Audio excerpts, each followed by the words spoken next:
head coach Hugh Freeze has been killing it in recruiting, but it's important to simply win on the field. And a result today that could make it easier to forget the last few weeks of turnover stumbles, Katie. Thanks, Tess. Hugh, you're going with Peyton Thorne today. Why does he give you an advantage against this multiple defense? Just experience. You know, he's been in some of these battles before last year, and then obviously in another conference. Just think he's had more looks than Hank has. That gives us a better chance probably to hopefully get settled in earlier. OU's going with a true freshman mobile quarterback. What's the key when facing a guy that can use his legs? We haven't figured that one out yet. We've struggled all 3 games, the last 3 with mobile quarterbacks, but I know DJ and the staff will have a good plan. And we got to corral him when he gets out of the pocket. Thank you. Best of luck. Thank you. Jordan Rogers, our Bud Light Spotlight. You talk about the turnovers, but look what they're up against on the other side today with this nasty defense for Oklahoma. Yeah, this is what happens when an unstoppable force meets an immovable object right now with this Auburn offense against the ball-hungry Oklahoma defense, who's been nothing but a turnover machine. And you heard Hugh Freeze. Experience is why he chose Peyton Thorne, but he needs him to protect the football. Don't try to make too many plays today. Just make the play that's in front of you. This place is just special. Jordan Hare, on a day like today, Oklahoma and their fans have never experienced it. Couple Sugar Bowls these proud programs have played against each other. Just the 3rd game in the series of 2 blue bloods of the sport, and it comes here at one of the venerable cathedrals of Southern college football, Jordan Hare, as Oklahoma won the toss and they elected to defer. Zach Schmidt is kicking off today. We do have a little bit of a wind, as is noted. You will see on that big grand American flag high above the stadium, it is driving from right to left as the ball just came off the tee. Yeah, and watching the quarterbacks throw in the direction that they're heading right now, there's a lot of wind in their face, so something to watch as the game evolves. Well, last week, Jordan, Peyton Thorne had to come off the bench to replace Hank Brown in the second half. Yeah, 3 weeks ago had the 4 turnovers at Cal, but last week really gave him a spark in 4 drives, led him on 2 scoring drives. They need his experience because this Oklahoma defense is going to throw the kitchen sink at this Auburn attack from fronts to back-in blitzes. He's got to be on his numbers today to make sure the decision-making is where Hugh Freeze needs it. A dangerous Jarquez Hunter is the featured back. He's one of the dynamic game changers in the entire SEC. They're going to quickly get it in the bubble to Simmons, and Simmons is wrestled down at the 24-yard line. Our impact players are built by the Home Depot. Yeah, and on both sides, there's a lot of talent when it comes to Auburn. You just mentioned his name, Jarquez Hunter. He's one of the best running backs in the entire SEC. Got to see a lot more of him today. And their #1 wide receiver, Keandre Lambert-Smith, going up against 2 of the best on the Oklahoma side, linebacker Danny Stutzman and Robert Spears-Jennings on the back end. Billy Bowman made the tackle for the Sooners. No gain on the play. 2nd down and 10. Here's Hunter, and he is tackled for a loss by the great Danny Stutzman. Boy, just mentioned Danny Stutzman. You might want to block him on the first play. He's going to skirt right here, and the right guard just misses him. Right guard thinks he's on the guy to his right, should have stepped up, and that's a big negative play. 3rd down and 12. Thorne drives it off the hands of Cam Coleman, the true freshman who was the #1 wide receiver recruit in the country a year ago. And a great read there by Peyton Thorne, just a curl flat. Young, talented receiver Cam Coleman. He's got a bright future, but has had some problems with drops, and that's not the way you want to start the day for this Auburn offense and Hugh Freeze. So a 3 and out will bring out the 6'3" big Aussie Oscar Chapman to punt away, as Peyton Bowen's going to have a chance for a return. Driven knuckler inside the 35, and special teams coverage right away on top of him. Now here's one of the big stories. It is the true freshman from Emerson High School in Dallas, Texas, who, as we said, becomes just the 7th Sooners quarterback in history to start a game as a true freshman. Say hello to Michael Hawkins. Yeah, and you see him there, the 7th dual threat quarterback prospect last year, and that's what I want to see today. I want to see him trust his legs as a young quarterback. When you're replacing a guy like Jackson Arnold, don't try to toot too much. Listen to your feet, make a play when it's there, and trust your feet.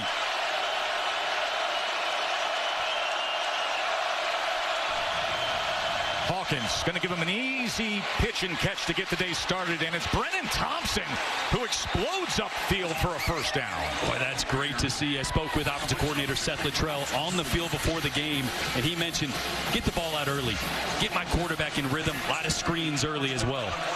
Quick tempo, short pitch to Barnes to the boundary. And he's taken down at about the 49-yard line. It was Jalen McLeod with the tackle for the Tigers.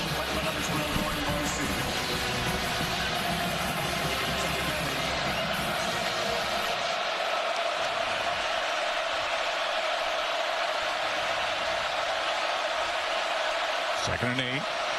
Barnes again as he crosses midfield. It'll be third down from there for the true freshman quarterback Hawkins. That first real test here on third and medium. This Auburn defense blitzes at an extremely high rate. Tennessee brought a lot of pressure last week against the young quarterback. I expect Auburn to do the same.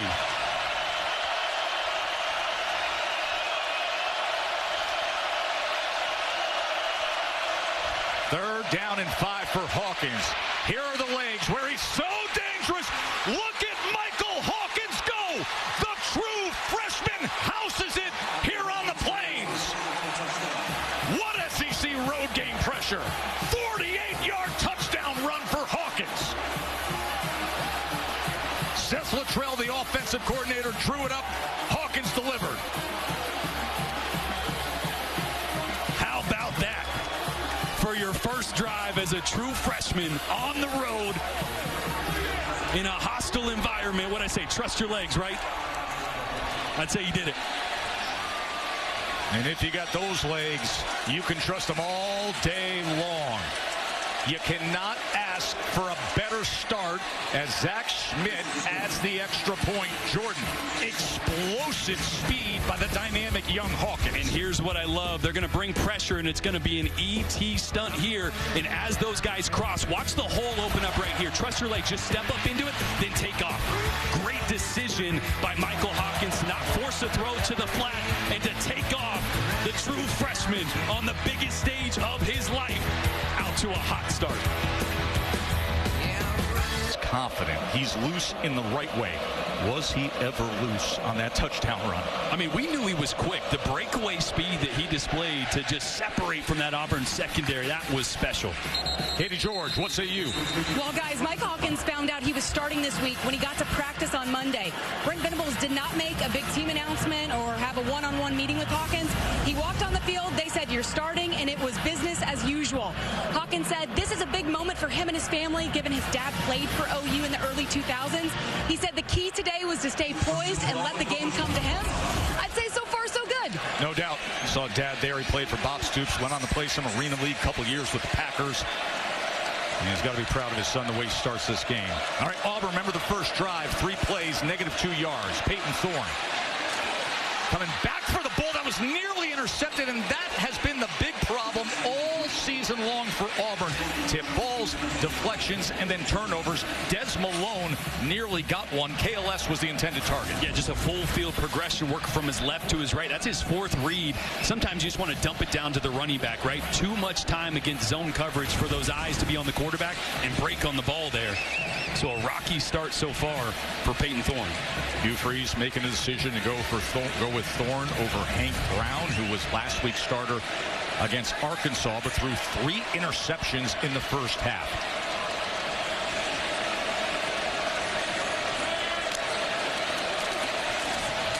Thorne, that was nearly picked pinpoint. That was Ethan Downs who had his hands right in the face of Peyton Thorne. Boy, just another good job of reading eyes. I'm going to try to set up the screen to the tight end right here. Slips the screen, and great job by Ethan Downs, just reading the ball separation. As soon as that quarterback separates his right and his left hand, put your hands up. And a 3rd and long on this second drive for Auburn. 3 straight incompletions for Thorne. 3rd down and 10. Quickly into space to Hunter. Jarquez Hunter trying to weave his way. And look at that extra surge to move the chains. You just got to feed this guy. Right? When we talked to Derek Nix, the offensive coordinator and running back coach, about Jarquez Hunter, just 12 carries last week. He's like, we got to double that. So not just doubling his carries, but also getting him involved in the screen game. 7.1 yards per rush there, 5th in the SEC. Good things happen when you give him the ball in space. 15-yard reception for Jarquez Hunter. He's been the every game starter since his true freshman season.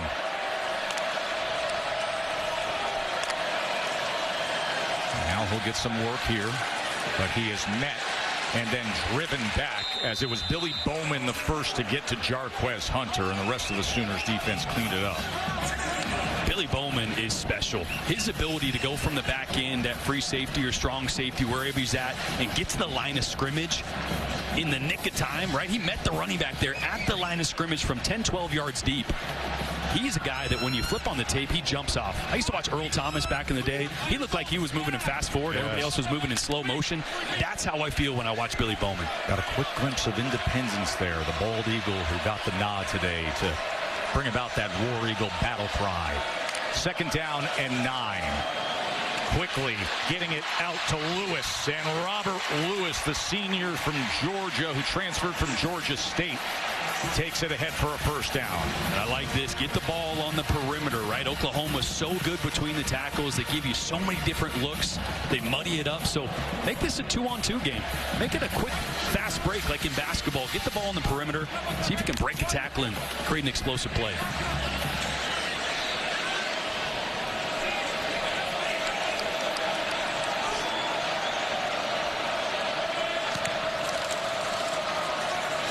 Fakes the flea flicker, and then Hunter goes ahead.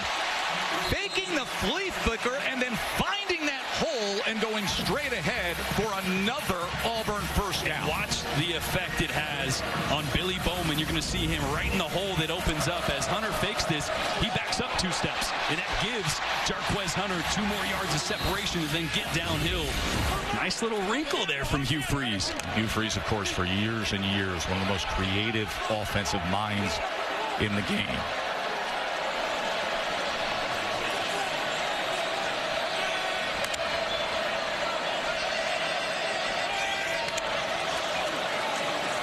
First down, Thorne drives the ball to the outside, and coming up with the catch that time was Keandre Lambert-Smith. He falls down and stayed focused on the ball, Jordan.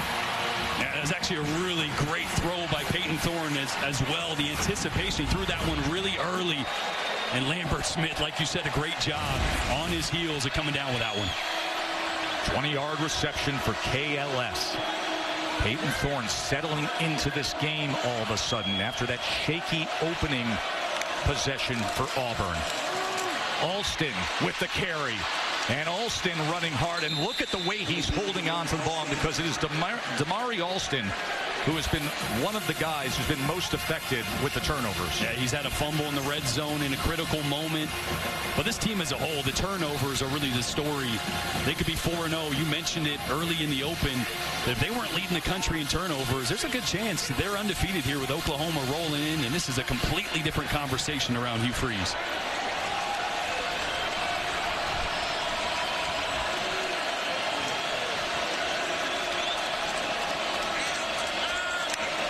Second and 7.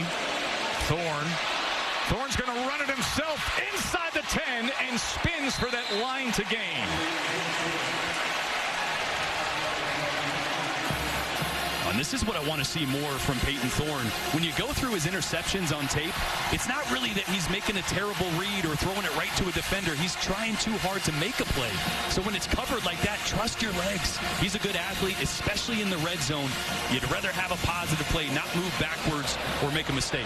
Sam Jackson is in the game at quarterback. He's played quarterback at Cal. He's played quarterback at TCU. And here at Auburn, he has come in these shorter goal line situations. Now, the ball is at the 6, but they like the package with Jackson in this spot. They go with the power run game from the quarterback, but he cannot break free. He was trying to shake loose, but he couldn't get past Thomas. Mason Thomas with the tackle. Yeah, interesting to bring him in there at the 6, like you said. I was at practice. They were bringing him in around the 2 or 3 yard line at times. It felt like the offense was in a little bit of a rhythm with Thorne. You take him out there, and now a very big second down, 2nd and goal. This will be the 11th play of the drive after Oklahoma immediately with their true freshman quarterback hit on a 48-yard Hawkins touchdown run. This is Auburn's response. 2nd and goal. Thorne, as he makes it to about the 3-yard line, it'll be 3rd and goal from there. Mason Thomas involved again, as Billy Bowman was. Boy, this is where I want to see Hugh Freeze give Peyton Thorne a 2-way go. I'd like to see him get out the pocket a little bit. Get some rub routes, some crossers on the outside to the field. You got a lot of space to work with being on the left hash. And give Peyton Thorne and his athleticism the chance to tuck it and make a play if it's not there. 3rd and goal.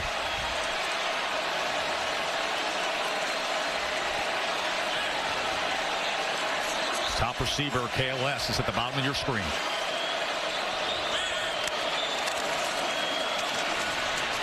Hunter. He gets down to the 1-yard line. Got to go for it here. I think that you hand the ball out to Jarquez Hunter because you know you got 2 chances to get a touchdown. Now they're going to bring in some extra beef here. Sam Jackson, the receiver, was a quarterback back in the game. Sam Jackson.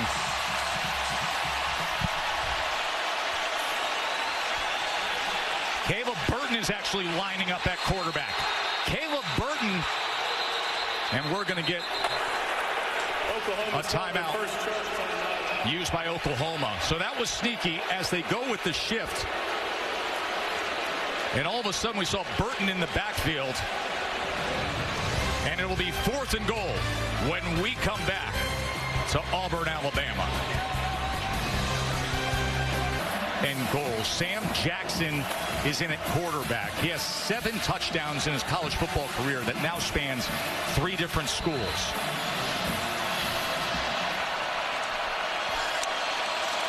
Jackson running right, turns it upfield. He didn't get there. That tremendous Sooners front with Billy Bowman and the rest of them. Danny Stutzman. Everybody getting involved down the line, Jordan. Well, that's why I said it right in the break. I might as well just hand it off to Jarquez Hunter here, being 1 foot away because Oklahoma is so good going sideline to sideline. Billy Bowman is going to get all the way around this and come back and attack Jackson right there at the goal line. Once again, Billy Bowman not just playing at the line of scrimmage, but playing on Auburn's side of the line of scrimmage to bring the ball carrier down there on 4th down. That's why he's one of the best in the entire country. Bowman comes up with the 4th down goal line stop, a turnover on downs, and 13 plays going over 7 minutes. No points for Auburn. And now the true freshman on the road, 5 yards into his own end zone, is Michael Hawkins. And listen to Jordan Hare.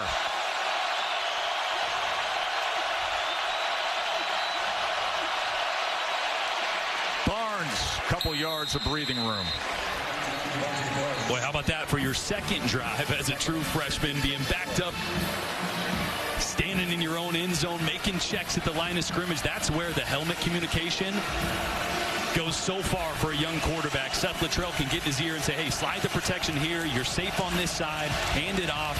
Can walk him through a tough spot that he's in right here. Our coach-to-player communication now. The green dot you see on the back of the helmet, that's new to college football this year.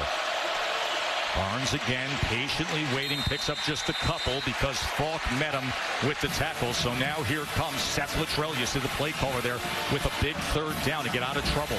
And now we're going to see just how much Seth Luttrell trusts his young quarterback and just who they think they have on the outside that can make some plays.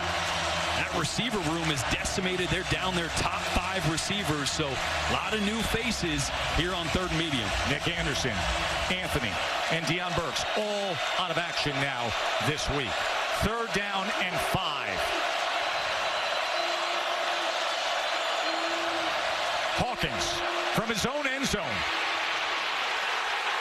He can't get anywhere. Taken down by Austin Keys.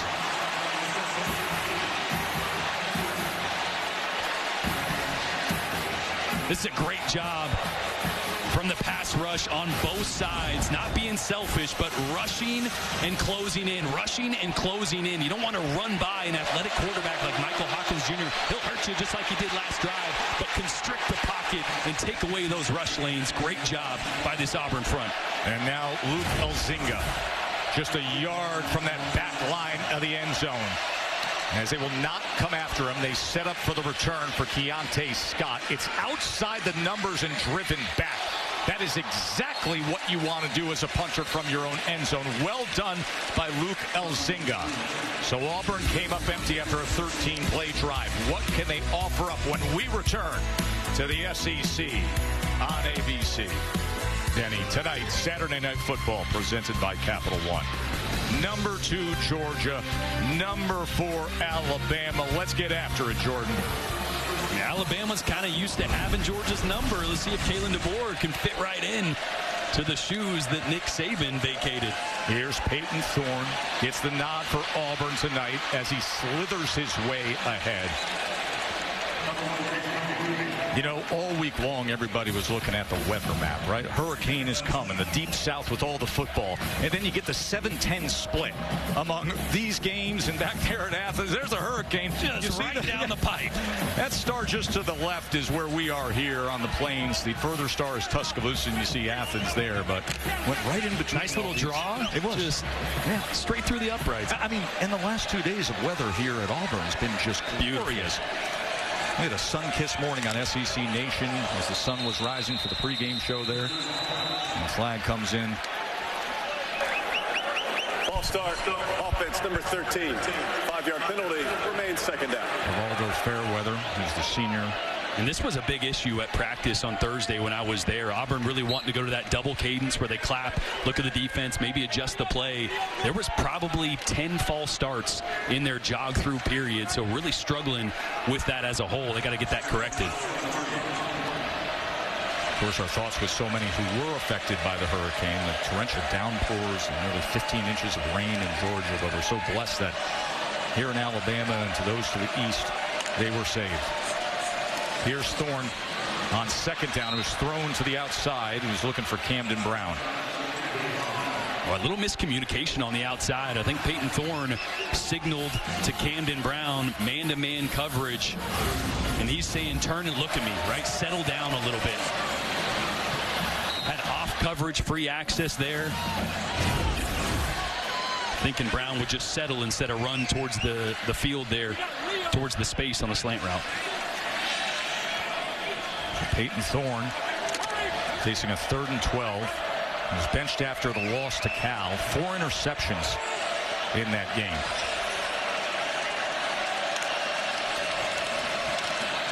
Oh, they tried to go inside, but instead it was Woolard getting his hand to deflect it. Boy, another really good job. Speaking of Zach Alley, he mentioned when you're rushing a quarterback, don't rush the quarterback. Rush with your man, especially on those screen plays. If he's going to start to vacate, don't just run to a quarterback and let him go right by you. Move with him. Did it there. And the second time, a little screen was snuffed out and knocked down. And the second time, a 3 and out for Auburn. Oscar Chapman on to punt. Flag is down. And as the ball is driven into the end zone, we will check on the flag.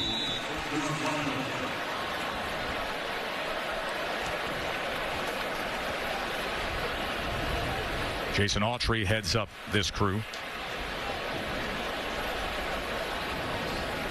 Brent Venables looking for an explanation. Going with a true freshman quarterback today is coach. Illegal formation, kicking team. Number 23 was not on the line of scrimmage. The 5-yard penalty will be added to the end of the play after the touchback. First down. Now, speaking of the true freshman quarterback, our player check-in presented by Allstate. You want to see how fast Michael Hawkins is? First drive, 3rd down. We knew he was quick, but look at the breakaway speed. I mean, there's Auburn defenders in the second. Look at this. Watch, we're going to put it right on the 40-yard line. Bang, go. So here's his 40 yards to the end zone. Full pad, slowing down a little bit. 4.48. Are you kidding me? And there was Auburn secondary defenders that had great angles on Hawkins, and he just ran away from all of them. A true freshman, a 48-yard touchdown run, and that has the Sooners up 7-zip as Barnes will take the carry. He's met at the line of scrimmage.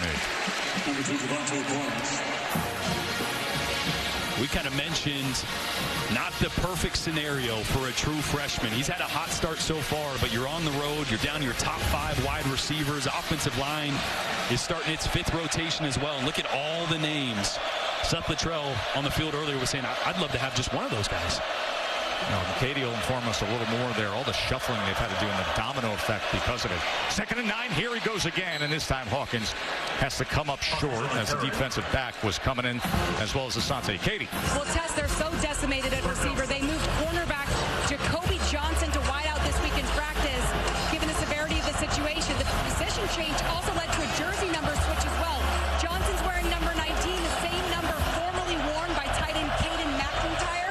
McIntyre is now 86 this afternoon. And Katie, this is a spot where you need your best receivers. 3rd down and 7. But that injury report doesn't help. But they get it complete as he drives it to Bauer Sharp, and Sharp with a big chunk play inside the 25. Michael Hawkins absolutely rifled that, but let's check the flag back at the 35.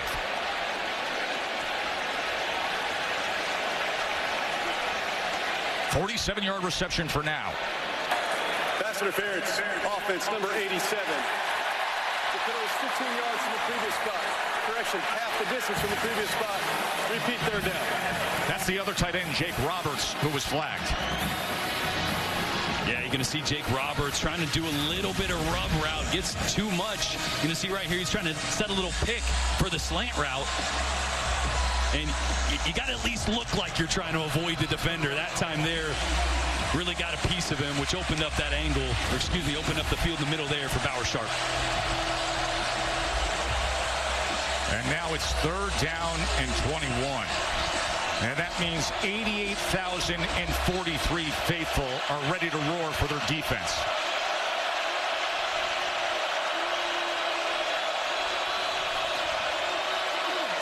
And quickly get it back to Sharp, but this time he's going nowhere.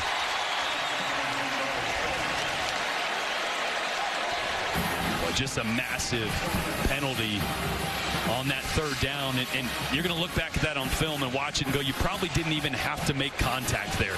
You had leverage. The slant would have been there anyways, so just an unfortunate pass interference on Roberts. As we come to the end of a first quarter, highlighted by the true freshman Michael Hawkins' 48-yard touchdown run.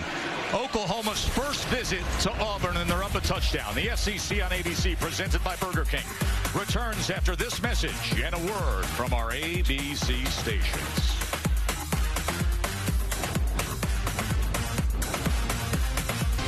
Glad you're with us watching the SEC on ABC.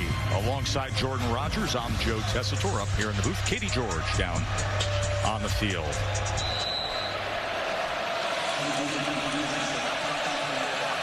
With Elzinga to punt away for Oklahoma. A couple of return men back deep for Auburn as it's driven out of bounds, and that is where Auburn will take over, and that means we get to see Peyton Thorne, who has a great backstory in terms of family legacy. Grandfather was a D3 coach. His dad an offensive coordinator. He started his career at Michigan State and was very successful there. Was a team captain. Came down here to Auburn, won the starting job 6-6, but then choppy waters this year, Jordan. Yeah, didn't have a ton of talent around him last year. This year, there's a lot of young talent around him. Just a little inconsistent. I think he's trying to make too many plays at times when he can just let his playmakers, and especially his running back, work for him. Had a good long drive earlier today, but the difference in this game was the turnover on downs at the 1-yard line. Play action. Thorne gets it complete in stride to Coleman. Can Coleman Coleman. He's going to be a superstar in years to come. Well, I love this. Normally the X-receiver out wide by himself. This time, tuck him in the slot. Get a matchup here on a nickelback. He's a big body.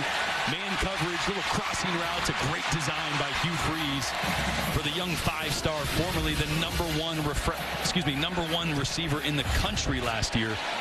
Been dealing with a shoulder injury this year, but you can see the talent. 34-yard reception. Speed option. Keeps it himself as Thorne goes ahead. I just keep waiting for him on first down just to turn and give it to Jarquez Hunter. Yes. You know what I mean? Couple pass plays on first down. Obviously, that last one to Cam Coleman, great play call, little play action, but man, get 27 going downhill. Good things guy happen. who was second-team All-SEC a year ago. Perhaps an opportunity here on 2nd and 6.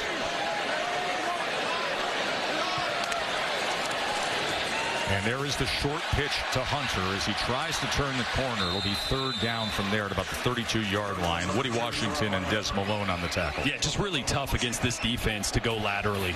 Right, they're so fast, the team speed. Woody Washington making a great play there after getting beat by Cam Coleman a couple plays ago.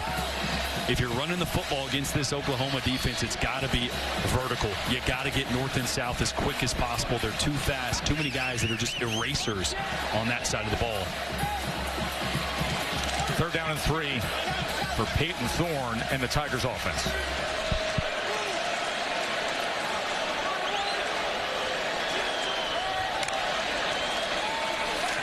Thorne with time. Going to take a shot downfield, and that ball's in the hands of KLS. Touchdown, Auburn.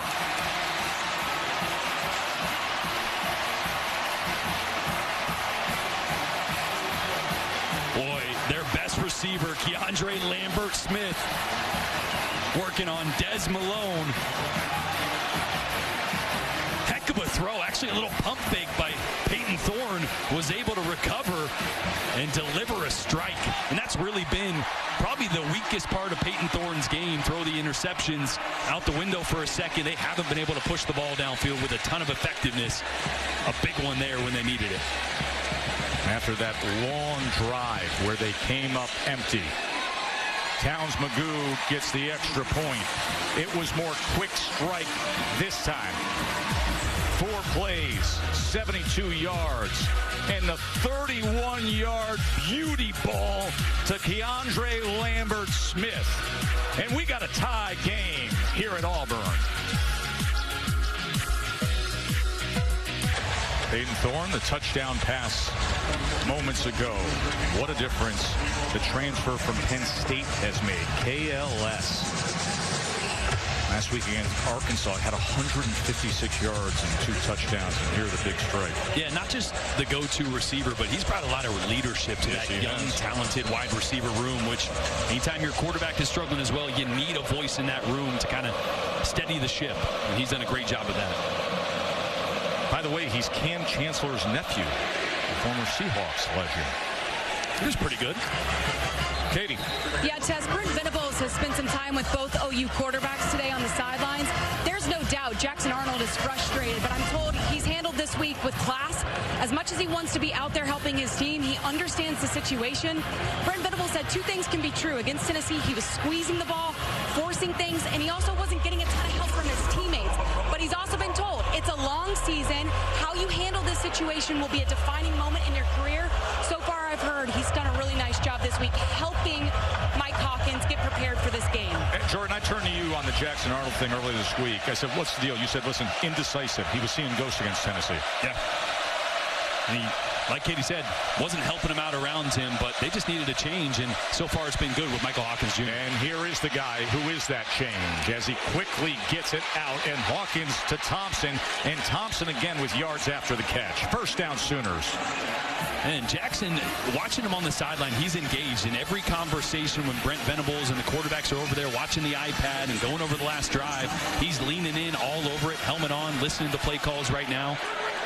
Still a really talented kid with a lot of good football ahead of him. Thompson went for 15 yards.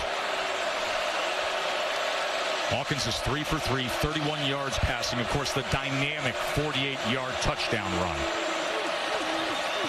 Going to set up the screen. He does so to Sharp, and the big athletic tight end breaking tackles and going ahead for 8.5 yards. Boy, and the screen game has kind of been the rushing attack for Oklahoma. They're really struggling just turning and handing the football off. That offensive line has been banged up. So Seth Luttrell mentioned down on the field to me before the game, we got to get the screen game going. We got to take some heat off this offensive line, get these big Auburn defensive linemen to move sideline to sideline, and good one right there. Seth Luttrell, former head coach at North Texas, but now one of the prize gifts as an offensive play caller here at Oklahoma. 2nd and 2. Barnes straight ahead, crossing midfield, first down Sooners.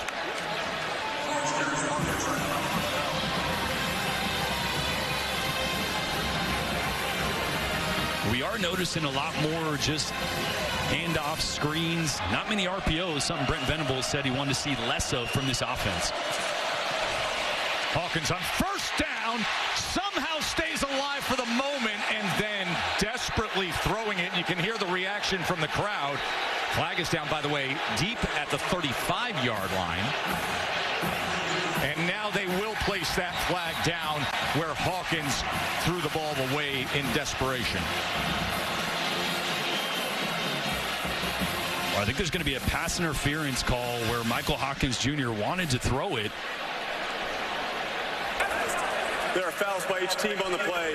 Holding, defense, number 23. Intentional grounding, offense, number 9. Those fouls offset. Repeat, first down. You saw the reaction by Hugh Freeze. Like, we got after him. We chased him down. We got the intentional grounding, but then Jake Crawford, the true freshman. Yeah, Hawkins looking to his left, trying to get Reagan's, getting pulled down by another true freshman, Jake Crawford, and that causes Mike Hawkins Jr. See him looking to the left, one to hit that. It's not there. Starts to panic a little bit. And then as he's going down, that's just something that takes more than a couple drives in your career to realize. Just eat it there, lose 5 yards instead of head backwards even further. Hawkins, plenty of time, and then has to make a decision to scoot ahead, and only goes for a couple yards before Eugene Asante is able to wrap him up. He is the heart and soul of this defense. Yeah, and he was a spy on that one for Michael Hawkins Jr. We talked to DJ Durkin, right? On third downs and passing situations, who do you spy him with? Is it a secondary guy? Is it a guy like Eugene Asante? Right there, just getting eyes on the quarterback, making sure you don't give him those running lanes. One of the most venerable, well-traveled defensive coordinators in the SEC, DJ Durkin. 2nd down and 9. They go with the inside tunnel screen. Petaway actually bounces it to the outside where he's run down after a gain of just a few. So obviously blocked for the inside tunnel. He had to bounce it to the outside. Yeah, just really good pursuit from this Auburn secondary on the inside. Maybe would have got a couple yards if he would have stuck it right up in there trying to make a play. And with no Deion Burks, Petaway is really that go-to dynamic receiver. They want to get opportunities with him and the ball in space. Especially here on third down, you're going to see him at the top of your screen. Right there.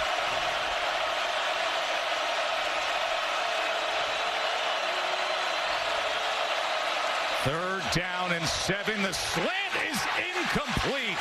He was looking for Jake Roberts, and the defense gets the stop. Caleb Harris there defensively. That's just a really good job by Harris, trying to squeeze in a slant route to Roberts. Ball is accurate. It's on time. The defense is just better, getting the right hand in there and breaking it up. Great timing there. So many times you see that DB go a little early or get an arm or snag something that time. Right on the money for the pass breakup.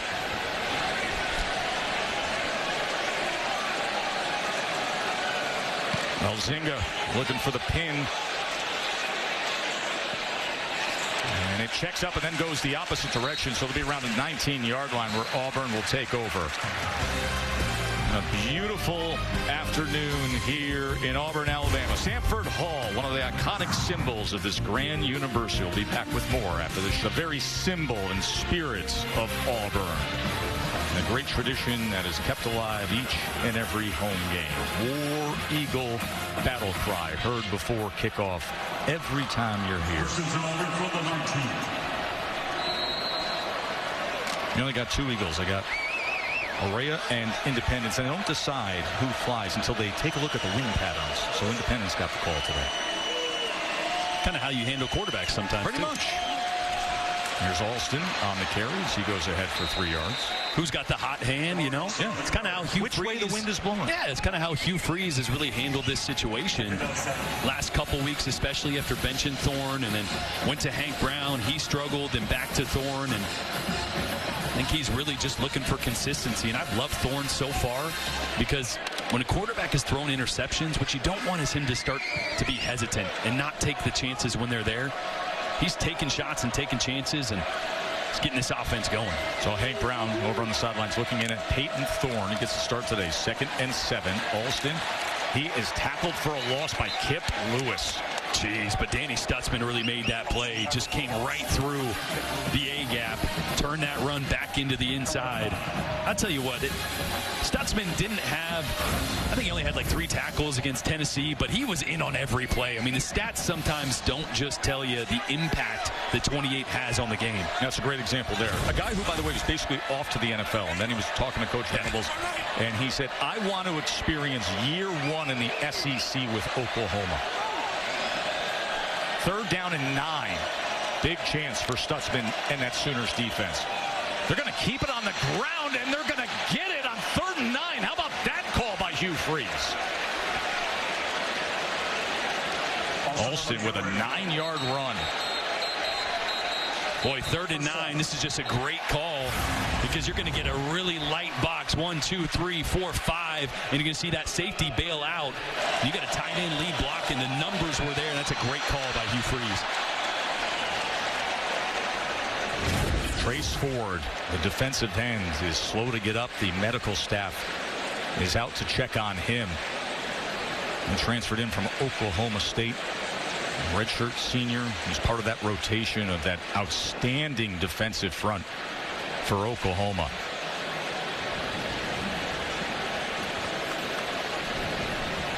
Of course, the big story here at Auburn, we talked about the quarterback situation, but the turnovers, especially after last week and the loss to Arkansas, as 4 interceptions were thrown by the Auburn quarterbacks. This is what Hugh Freeze had to say this week. I know that there's people open, and I know that we're running the football. And we got to find a guy that won't throw it to the other team. And we got to find running backs that hold on to it. I love the honesty. We like to complicate football a lot of times. Sometimes it's like, hey, you should have thrown it here and you threw it to the other team. And I watched film actually on Friday yesterday with Hugh Freeze in his office, just going through some of those things. He's like, you know, this is what I'm trying to get my quarterbacks to see. Don't make the play that is the difficult one. Make the play that's right in front of you. And I think that's what he needs to see out of Peyton Thorne. What's that experience like with Coach Freeze the day before a game when you're sitting there with the clicker, just the 2 of you watching film? I love it. That's what I miss about playing, is being in the film room, just talking ball. You know, he took a ton of ownership, too. He's like, look, I got to call some better plays. And we went through a couple scenarios where the call could have been better. But there's a lot of decision-making that needs to improve from the quarterback position. This team doesn't have an offensive problem. They're one of the best in the country in yards per play. They just got a turnover problem right now. But so far in this game, played a clean game. This is after the 9-yard run by Alston. 1st down. They go with the tap pass to Cobb. And Cobb tries to get upfield before he is met by a pair of Sooners defenders. And, you know, speaking of Hugh Freeze and all this, like a soundbite like that gets attention. People are like, oh, he's pointing to the players. He's making excuses. He says, I don't even follow social media or any of the media narratives. He goes, I need my children. I need Reagan or Jordan or Madison to even let me know what people are saying. The guy doesn't even know how to sign onto his computer half the time. He didn't know how to sign social media. His film. I was sitting there, his office assistant had to come in to sign him into film. So you're right, but there's not a blame. He's not throwing quarterbacks under the bus. He's just, hey, this is what happens in football. Sometimes the call's bad, sometimes the decision's bad. 2nd and 6. Thorne, quick strike to the outside. Turning the corner is Lambert Smith. Remember, he had the 31-yard touchdown earlier. That was a nice little decision there by Peyton Thorne on an RPO, a run-pass option. One of the things that me and Hugh Freeze watched more than anything. The numbers got to be right. Peyton hasn't been great in deciding to hand it off or throw it. That time, just man-to-man coverage. Corner bailed, and a really good pitch and catch, an easy pitch and catch for the 1st down. See Danny Stutzman and Ethan Downs and that front for Oklahoma, looking to contain Auburn here before halftime. 6.5 minutes to go before we get to Kevin and Booger, and a wild day already in the SEC. They'll get you up to speed on what happened with Kentucky and Ole Miss. Alston, good chunk play for Auburn past midfield.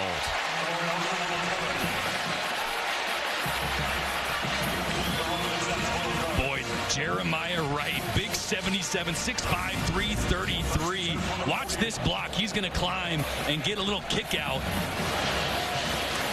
Right there on Billy Bowman. Come on now. That is a great job, because that's not the guy he's supposed to block. He's supposed to work upfield. A great job of having vision from the big man and getting the key block.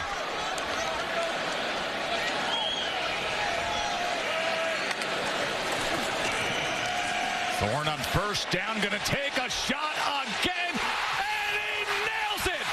Malcolm Simmons, how do you do, young man?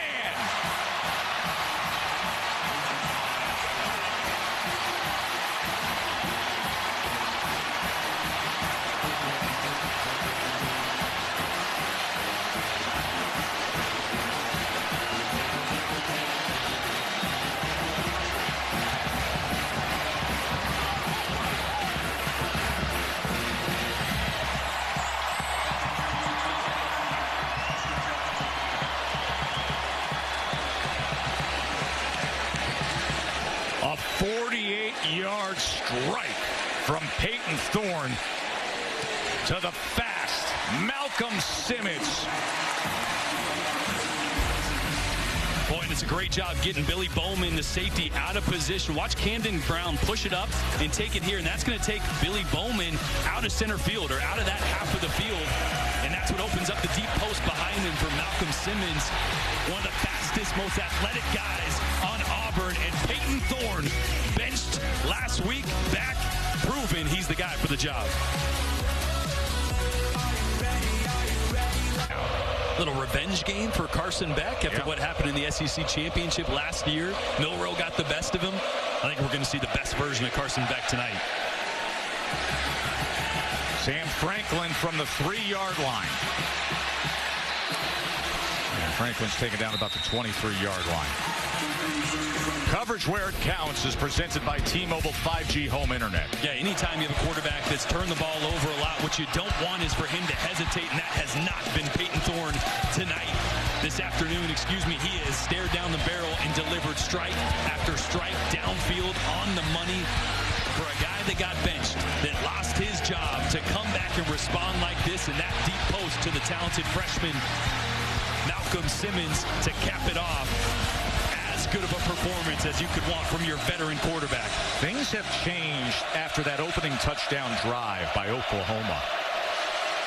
Michael Hawkins, the true freshman, gets the call. He's going to keep it himself and try to get to the outside. A little there, but after that opening touchdown drive, he had the 48-yard touchdown run. That is now the 13th play. They only have 27 yards since that point, and they're 0 for 3 on third down. Yeah, the field is condensing. Oklahoma as a whole has not been able to stretch the field vertically with all the injuries at wide receiver. So look how close to the line of scrimmage all these Auburn safeties and corners are playing.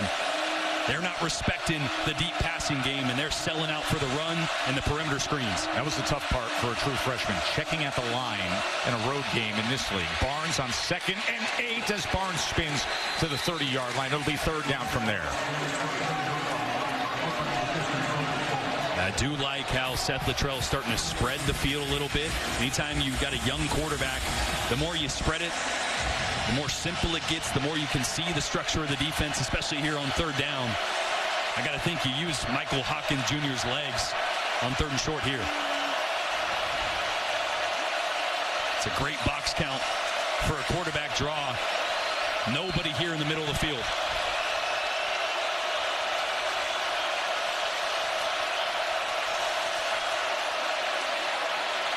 Third and 3. Can he do it with his legs? Directing traffic. Cannot turn the corner at all.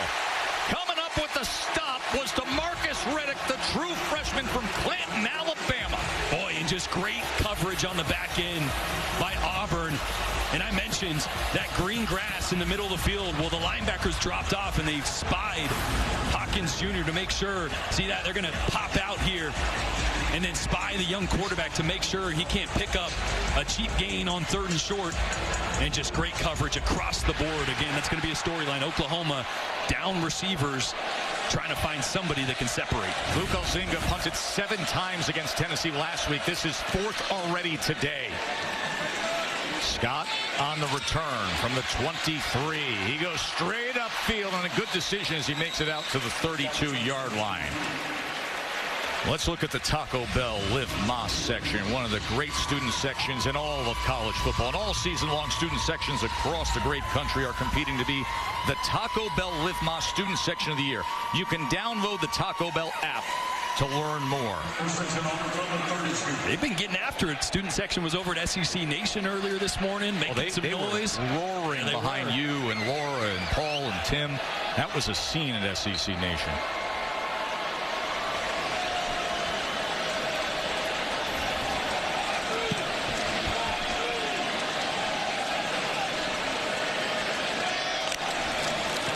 Thorne. Keep it on the ground with Jarquez Hunter. Not much there. Of course, Peyton Thorne now 2 touchdown passes today, 171 yards. And a really important drive here for this Oklahoma defense and leader Danny Stutzman.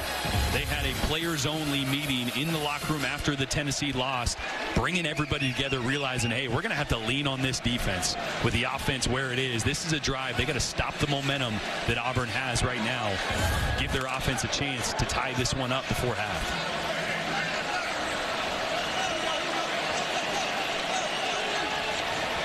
There's Stutzman opposite Peyton Thorne. 2nd down and 9. Flag is down as Thorne goes ahead, and Thorne is tackled by Kobe McKenzie.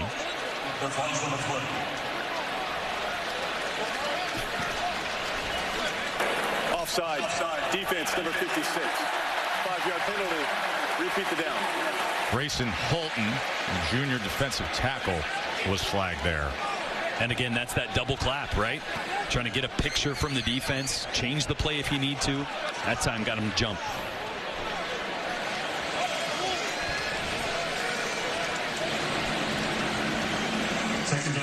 We're really seeing this Auburn team slow the tempo down. Not just here on this drive, but the last couple drives. Not the usual fast break offense we're used to seeing. Get to the line of scrimmage, run a play. Really being methodical. 2nd and 4 after the penalty.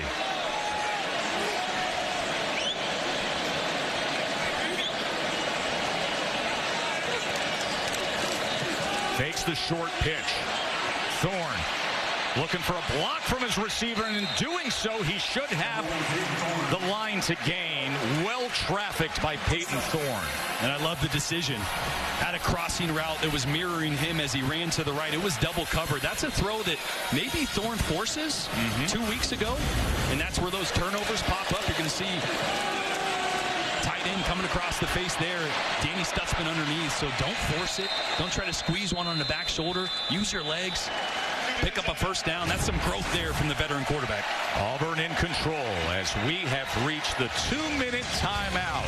First time Oklahoma's ever been here. Dolphins is on ESPN, then you got Seahawks Lions on ABC. How about the way Sam Darnold is kind of having a resurgence? There's some great locker room footage of the reaction to him as the sun comes out and Peyton Thorne takes it across midfield. Katie.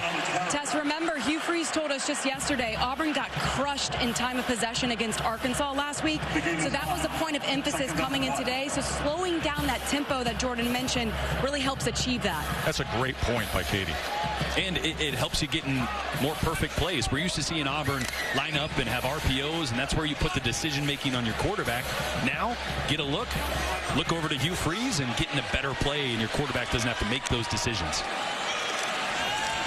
Here's Thorne on 2nd and 1, runs ahead for the 1st down. They're in good position to add to this lead before halftime. 3 timeouts remaining. Katie mentioned time of possession. Here is the time of possession in this first half so far. Yeah, now you want to pick up the urgency just a little bit. Got the timeouts in your pocket. He was 1 of 4 for no yards to start the game. 8 of 10, 171 since, and add to it as KLS spins for a first down, and Auburn is in business with 64 seconds remaining until we get it to Kevin and Booger. And he's just playing with so much confidence. He looks like a completely different quarterback. The ball's coming out of his hands clean. He's not hesitating on these decisions. That's a great job letting that ball go early, anticipating that your receiver's going to turn on that hitch route, and he did. And maybe a chance for Towns Magoo for a field goal attempt. So Thorne, the last 3 plays, a 9-yard run, an 8-yard run, and that 11-yard pass reception to KLS. And now a first down. I can tell you they're not thinking field goal. They want to punch this one in, make a statement. Jarquez Hunter. Remember, they do have 3 timeouts. Here's where you might use one.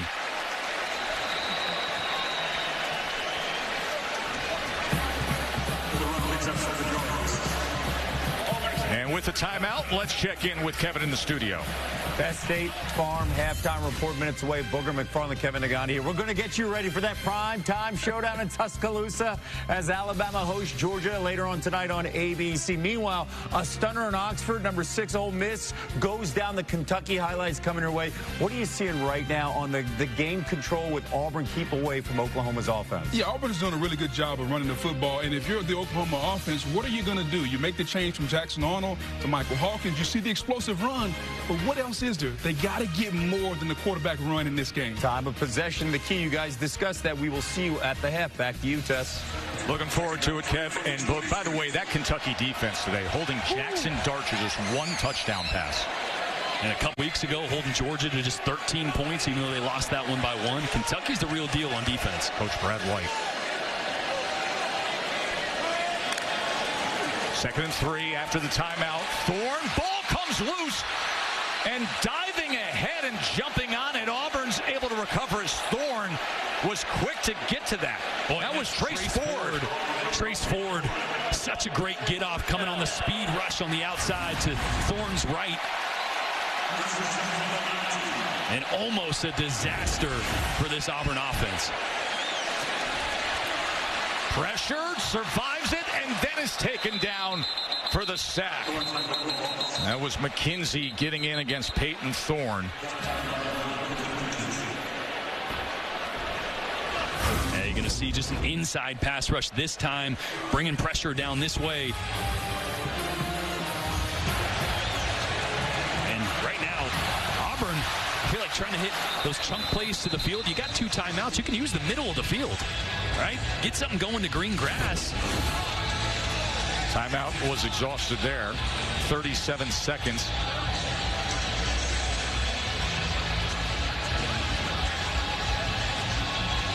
We're actually getting a replay review here momentarily.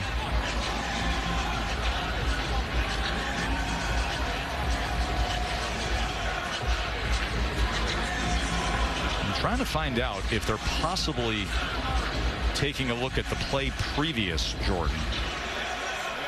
Yeah, that ball gets knocked out of Peyton Thorne's hand. Well, I guess it was the set. Did a ball come out on that one? That was Auburn's 2nd timeout, 30 seconds in length. Oh. It's 2nd down. That's it. Clean and simple. Okay. Just the 2nd timeout is used. So it's going to be 2nd and 16. 37 seconds remain. Auburn will have 1 timeout as the ball's on the 25-yard line. So obviously plenty of range for Towns Magoo. If they want the field goal, we'll see if they can get a little more here as they can manage these final 37 seconds coming off of the timeout. Cam Coleman one-on-one on the backside, if you like it. Hunter straight ahead inside the 20-yard line. That was on 2nd and 16 with 1 timeout remaining as the clock continues to tick down.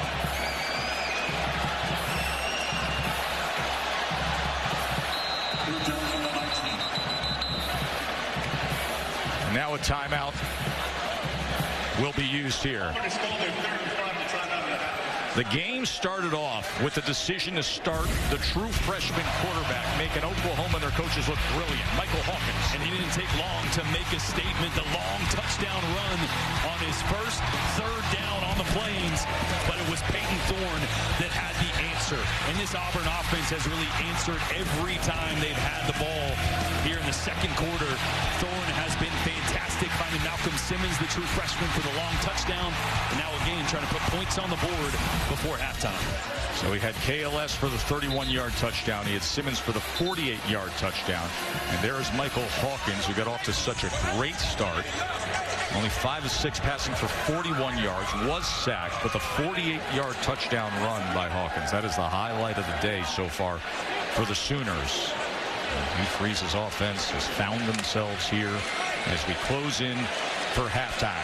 Kevin and Booger will get us all set for Bama and Georgia. Tell you everything you need to know that's happened so far in the SEC and beyond. 3rd down and 10. I think they're going to take a shot to the end zone here, bringing a tight end for a little more protection. Either quick to the outside and tackled right away is KLS.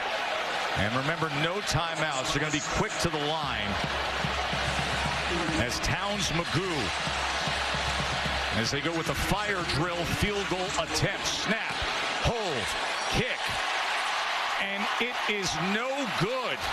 And I don't know that those final seconds were managed all that well, George. I hate the play call. A flag comes in on what was technically 4th and 5. Boy, they may get bailed out with a penalty here, but I don't like the play call. Throw it to the end zone, so at least it's a touchdown or the clock stops. Instead, you got a fire drill. Illegal substitution. Defense. 12 players on the field. Wow. The 5-yard penalty results in a first down. Does that ever save Auburn? They go with a fire drill field goal in mismanaging the clock, and because of that, it's a missed field goal. But the penalty on Oklahoma in all the midst of the chaos. Yeah, 12 on the field there. So Towns Magoo now gets a reset. He can line it up. He can take his time. The true freshman who's in for the injured Alex McPherson, who has missed the entire season, he would be the starting kicker. But Towns Magoo, the true freshman, in his place with zeros on the clock because of the defensive penalty. The 27-yard attempt. And it is still no good. Wow. And that is the reality sometimes of being a true freshman in this kind of a spot. 27-yard field goal missed. See the snap and hold. Snap good, hold, laces away. Yeah, he came across it. Yeah, got his plant leg too close to the football there, came way across it just like the previous one. But again, back to the play call at the end. I don't like throwing a hitch route on man coverage. No. Take a shot, jump ball. It's either a touchdown or at least the clock stops, and then you can trot your freshman out there and he can have time to think about it. Katie's with Coach Venables. Thanks, Tess. Coach Venables, you were able to get the stop there. How would you assess the defense's play so far? Not very good. We've allowed them to just nickel and dime. It's not tackling underneath in our coverage, not reacting. They're doing a good job running the ball downhill on us right now. Offensively, what do you need to do to move the ball more consistently in the second half? Yeah, we just got to handle the rush. I thought Mike did some really good things in the first half. You know, Auburn's been able to sit on the ball, and so we haven't had many opportunities to get in a really good rhythm. But a little bit of the work they've had, they've done some good things, and Mike has shown again he's an explosive guy. We got some guys open down the field. We got to locate them, and on defense, man, we got to tighten it up in a lot of ways. Thank you. Yeah, that defense that has given up 278 yards to Auburn. The State Farm halftime report is still to come after these messages and a word from our ABC stations. Now we get a true, intense SEC road game for the Oklahoma Sooners at Auburn. 14-7. Peyton Thorne, the Auburn starting quarterback today with 2 touchdown passes, but Oklahoma will receive here in the second half. And that defense of Auburn, boy, they really got after it after that opening Sooner. Yeah, they've been swarming. The long run by Mike Hawkins, and other than that, they've put him much stifled everything. A lot of eyes on the young, talented, dual-threat quarterback to make sure he doesn't escape like he did on that first drive, and then the coverage on the back end as well. Just no windows to throw the football, and again, spying the quarterback every third down to make sure his legs don't pick up a first. The opening drive, they went 68 yards and had a touchdown at Oklahoma. You see the second quarter dominance by Auburn. Since that opening drive, Michael Hawkins in this offense, 15 plays and only 43 points. Barnes on the ground. He is met right in the hole that time, as filling it was Caleb Wooden. You know, on one side, we got a veteran quarterback in Peyton Thorne having a little bit of a resurgence this game. On this side for Oklahoma, we got a true freshman quarterback that's realizing after that first drive, it's not all sunshine and rainbows in the SEC. It gets difficult, and you got to be able to make plays when they're there, but this defense has really taken away every opportunity. So we mentioned it, Jordan. Just the 7th Oklahoma quarterback in their great history to start as a true freshman is Hawkins today. 2nd and 8.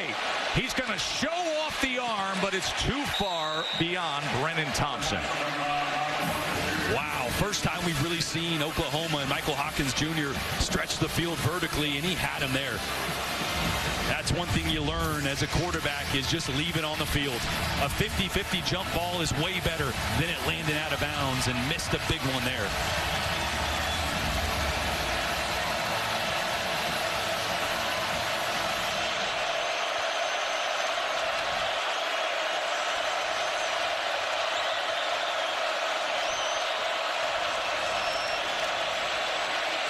Third and 8, Hawkins scrambling, extending, now tucking, looking to run. He took a big hit. Converging there were Jaron Thompson and DeMarcus Riddick. Boy, and again, great coverage on the left side, trying to work a man concept. DB's had it plastered, so Michael Hawkins is going to take off with his legs, and flag is down to the 40-yard line. I said swarming earlier. Auburn has been all over Hawkins Jr. since that first long run, and a big hit right here. Holding defense number 0. The 10-yard penalty is added to the end of the run and includes an automatic first down. That's Keontae Scott, the cornerback. Well, I said plastered, right, about the coverage. Maybe a little too well. Yeah, plastered. They came with a flag. And with that, it'll be a first down for Oklahoma. Jaron Thompson, the safety for Auburn, a little shaken up after that hit as well. It's another thing you'll learn as a young quarterback, man. You got to save your body when you can. Get down if you're able to.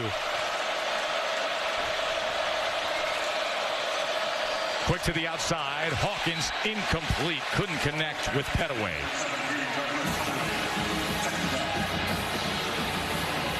Now remember, they are absent so many of their top pass catchers. Nick Anderson and Anthony and Deion Burks. They are missing so much of that wide receiver room.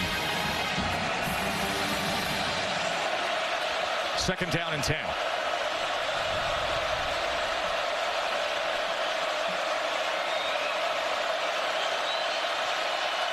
Freshman having the check on the line. And the decibel level increases.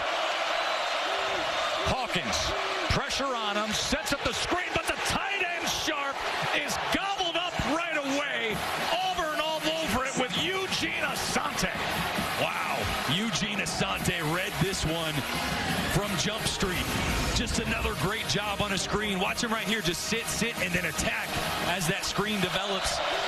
With Bauer Sharp there on the right side, slips right underneath the block of Branson Hickman, the center, and makes a huge stop. 3rd and 11.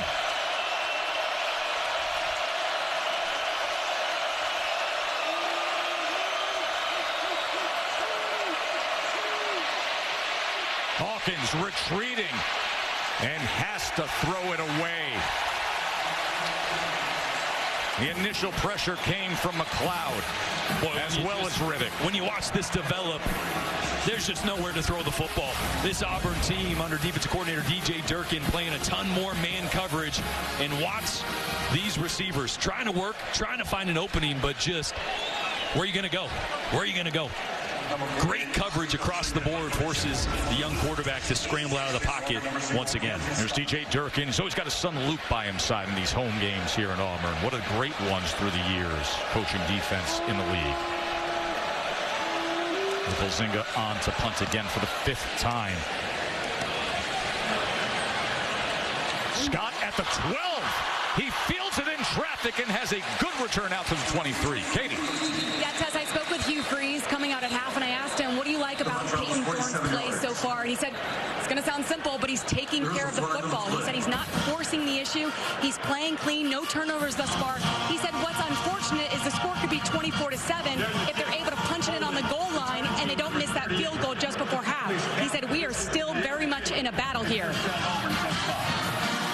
That's part of the red zone, right? Finishing those drives. I think it's one thing Hugh Freeze mentioned when we talked to him yesterday. We don't have a problem moving the football. We have a turnover problem and then not finishing drives in the red zone when we get the opportunity. Just before, it was flagged, by the way, at the end of that punt.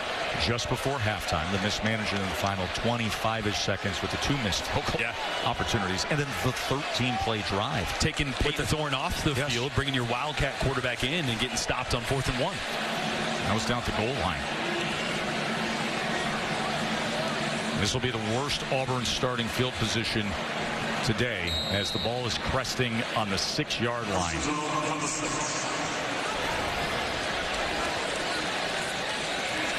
This is where this Oklahoma defense has got to take things into their own hands. Your offense is struggling. You lead the country in takeaways.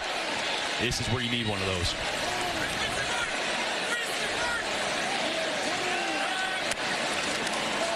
Jarquez Hunter revving that engine, lowering the shoulder, and 11.5 yards on a 1st down, Auburn. Another great block by Jeremiah Wright, the guard. Just a simple little power. He's going to come and kick out, and that's a big boy in Jarquez Hunter on Robert Spears Jr. Low man wins.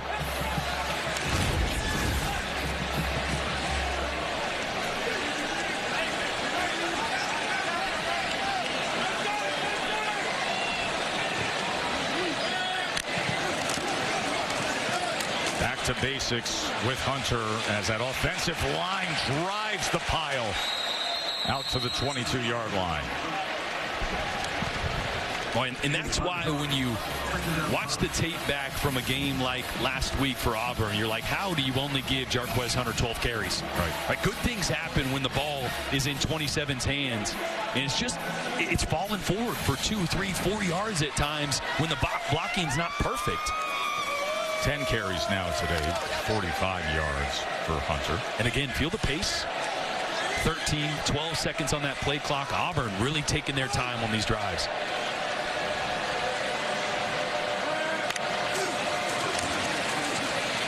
Thorne coming back for the ball was Cam Coleman, the true freshman who one of the biggest recruits in the country, dealing with a shoulder injury, and you're starting to see what he's capable of. And you love to see him catch the ball on a curl route like that, because the very first drive on 3rd down dropped a would-be 1st down on his first target of the game.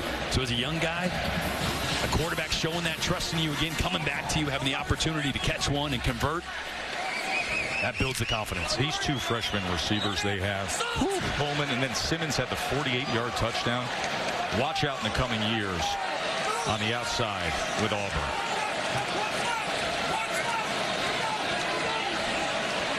Play clock down to 1. Hunter straight ahead.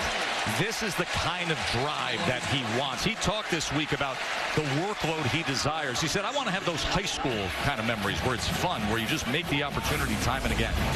Jeremiah Wright is just blowing holes open. I'm just messing with my telly right here. He's the right guard right there, number 77. I kept hitting the wrong button on that test. I was trying to show you big man is just plowing the road for Jarquez Hunter right now. He's been in the program for 4 years. He was actually on the defensive line for a year before they moved him back to the offensive line as a penalty flag will come in. Illegal substitution, offense, 12 players in the huddle. 5-yard penalty, 2nd down.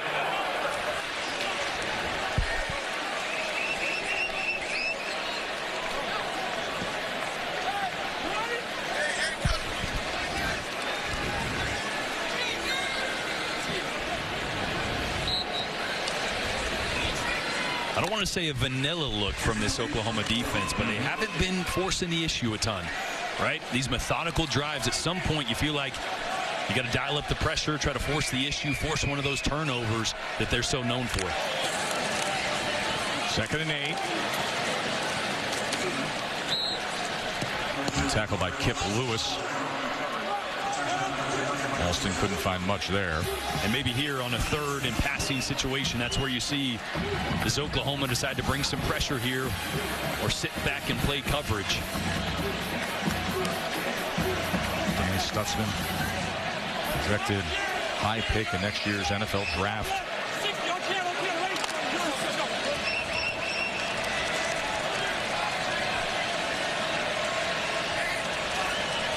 Third down and 7.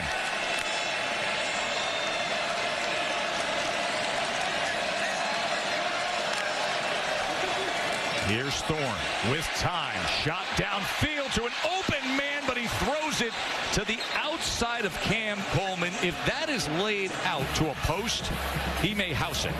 Yeah, and that's maybe an adjustment error by Cam Coleman. They're trying to hit a sail route to number 14, Robert Lewis, in the slot, and that route by Coleman on the outside here against man coverage, I think sometimes that converts to a go route, and I think that's what Peyton Thorne is thinking, not the post route. Right. You got man, just take it off, and you see the frustration with the young receiver on the outside. Just a miscommunication on that one. Yeah, that thing's a 9, and he's housing it. Yep. Great special teams coverage. Flag comes down. See if he got there early that time. And you see Simmons saying, what's wrong? I'm doing my job. Was that fair catch called that went unnoticed? I think maybe he called a fair catch, and it went unnoticed by the unit. Let's see if he gets that hand up. Kick catch There it is. Kicking team number 11. The 15-yard penalty will be enforced from the spot of the foul. It'll be first down, Oklahoma. Timeout. Take a break. Oklahoma trailing by a touchdown when we return. Active on this Auburn sideline ever since the disconnect on the downfield throw. You saw him there talking to Hugh Freeze. He spoke with every position group, but spent a lot of time with the wide receivers trying to work out some things. Active, and he was very frustrated when he came off the field. Hugh Freeze told him, you got to relax, settle down, we'll get it right the next drive. Javonte Barnes. Good run by Barnes. And Oklahoma with a good start to this drive. And again, going back to that last play, I think just a miscommunication. Cam Coleman at the bottom of your screen on the left side, going to beat the DB. Peyton Thorne thinking he's just going to take the top off with a 9 route, a vertical, instead goes to the post. He's going, hey, give me your eyes. I'm throwing that downfield. Barnes this time not much there at all as Jason Jones made the tackle. Sometimes that gray area that you have to operate in as a quarterback at this level, when you're a young receiver, it just takes a little bit more to get up to speed and on the same page.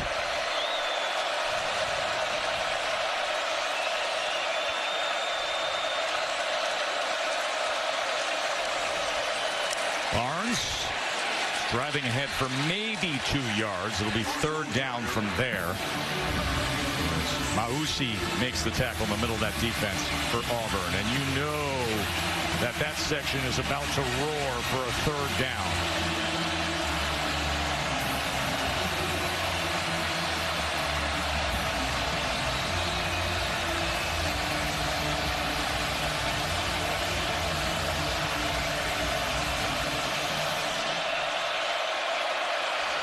Auburn showing pressure. They're trying to sort out protection here with a few seconds left on this play clock. The true freshman Hawkins on 3rd and 5. Can he do it with his legs? Extra drive gets it done. First down, Oklahoma. Boy, I love the play call. It looks like pressure. Auburn ends up dropping out of it, but you just run a little quarterback draw. Auburn had 2 guys trying to spy there after popping back out, but both guys had blockers right on them. A great call there by Seth Littrell. And now this is that momentum. This is the confidence that you need as a young quarterback. Get on the plus side of the territory. Make a play with your legs, and now see if you can't get something going through the air.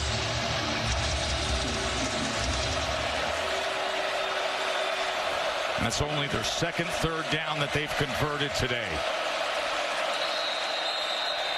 And a timeout is going to be used by Oklahoma. We'll take a short break. Can they continue this march down the field? We find out when we return to the SEC on ABC. Jalen Hurts, he was right in the mix, a Heisman finalist in 2019. Familiar face in Dylan Gabriel. Of course, you talk Dylan Gabriel, you got to mention that he eventually goes to Oregon. There's the duck. Get rid of the duck. Why is there a chicken in the background? And now, this year, it was Jackson Arnold who's the 5-star, but now it's Michael Hawkins who's, at least in the first moments today, the current star, and maybe the future, the true freshman. How will this whole thing play out? It's happening in real time in front of us. Yeah, I still think it's to be determined. Jackson Arnold was the heir apparent. I did the bowl game, the Alamo Bowl. It wasn't a perfect night for him, but he showed poise and talent. The future looked really bright and just hit a rough spot to start this season for a number of reasons, and now it's Michael Hawkins' turn to see if he can't get things going. And off the timeout, a struggle to get back to the line of scrimmage for Javante Barnes, the running back. 6.5 minutes to play here. A touchdown lead for Auburn. Joe Tessitore with Jordan Rogers as Jesse Palmer is on his other assignment for the letters A, B, and C. One of the many assignments. That's right. Happy to have you with us, Jordan. Katie down on the field. 2nd down and 8. Oh, nearly a miscommunication as the flag comes in, but it was Brennan Thomas coming in motion across just as the snap came. Yeah, these are the little things. False start. Offense number 2. 5-yard penalty. Remains 2nd down. Michael Hawkins Jr. having some words with his center, Branson Hickman, about timing up this motion. You can see he asked for it, right? He asked for it. That point there is for Hickman to snap the ball. It's late and almost a really bad play there. If that hits Brennan Thompson or whatnot, you're almost okay with a false start there instead of what could be worse. It could be a turnover that you can't afford. Trailing by only 7. 2nd and 13. Hawkins looks right, looks left, now runs, keeps his footing, and nearly made a man miss as a flag reins in at the 25-yard line. It was Jalen McLeod, the defensive player that we mentioned.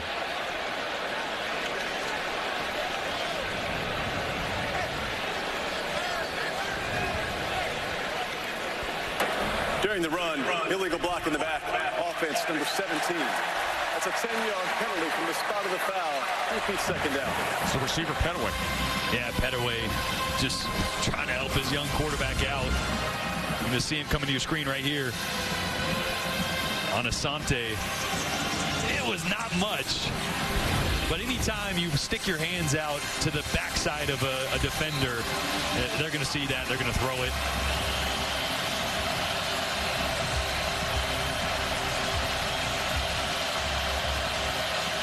Second and 18 after the penalty.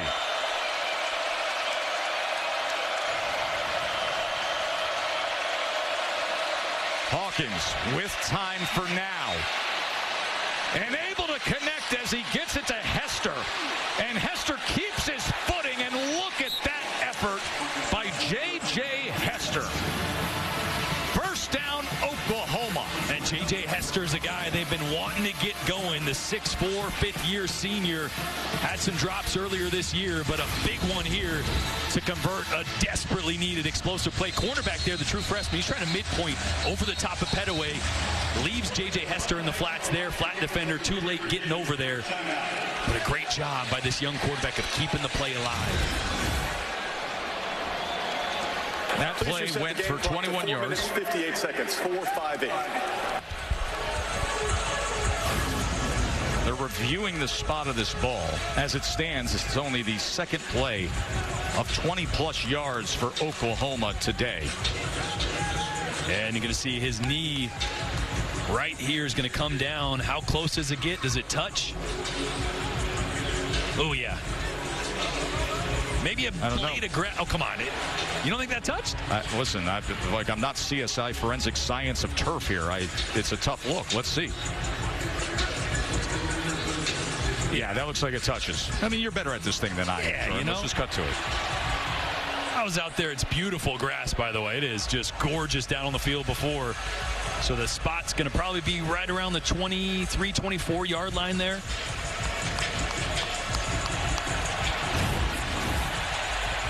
We'll back him up about 5 yards or so. But when you have so many receivers out, sometimes a play like that just builds confidence. J.J. Hester had a couple drops earlier in the season. He's a guy that everyone's been saying he's going to get going. They just don't know when. A big play like that can give some confidence to a guy they need desperately to step up for a receiver group that has been decimated by injury.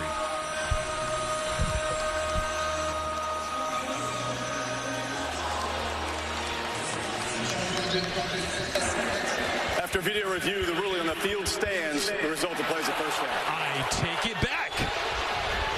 You are right, Tess. Well, let's look at the AT&T connected cam for this replay again, as they say his knee wasn't down. Wow. I mean, okay. Well, here's the deal. You have to have the inconclusive video evidence that says his knee was down. So the ruling on the field is really critical here. Because had they say it was down, like either way, you're not over, you got to have the video evidence that supports it. Kind of like that Miami-Virginia Tech game last night, except we saw him overturn that. That was something last night, wasn't it? Waiting for that call to be adjudicated. So it is a first down as Hawkins goes to the end zone, and it's out of the back of the end zone, but the flag comes in. That was Cam Lee with coverage against Thompson. Lee against Thompson, and the flag comes in.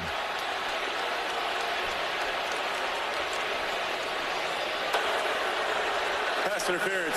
Defense number 4.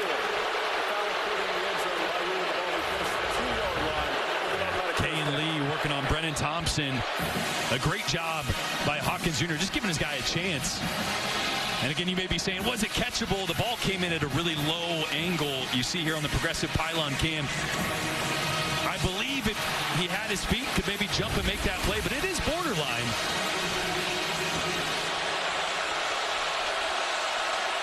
First and goal. Big moment for the Sooners here. Barnes cannot get free. He's tackled for a loss of 1. That was Walker getting to him. Matt Austin is our rules expert. What do you say about that pass interference? I think the pass interference was a good call because they were a little handsy, but the defender definitely grabbed some shirt and was pulling him back where he couldn't get any elevation to try to jump. As far as the uncatchability, it's very subjective. If you think he could jump and catch the ball, then you say it's catchable. So, by the way, Auburn red zone defense, opponents are only scoring 57% of the time. Meanwhile, Oklahoma in the red zone's 94% of the time.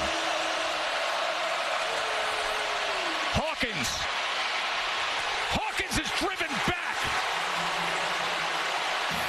Boy, and it was Jaron Thompson, the safety, really turning Hawkins back in. We saw him get banged up earlier in the game on that big hit on Hawkins.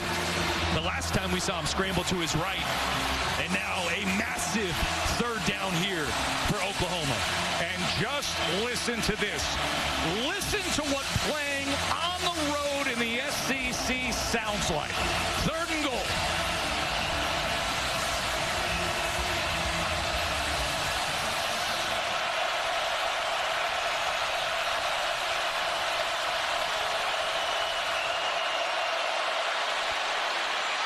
Flag is down as Barnes is in the end zone. We will check on the flag, and this will likely be walked back.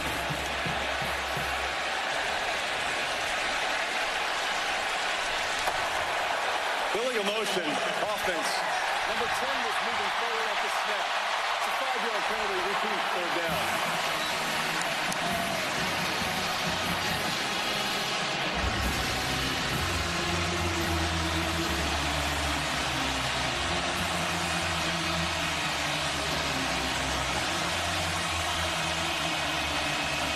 We're going to dance this dance again.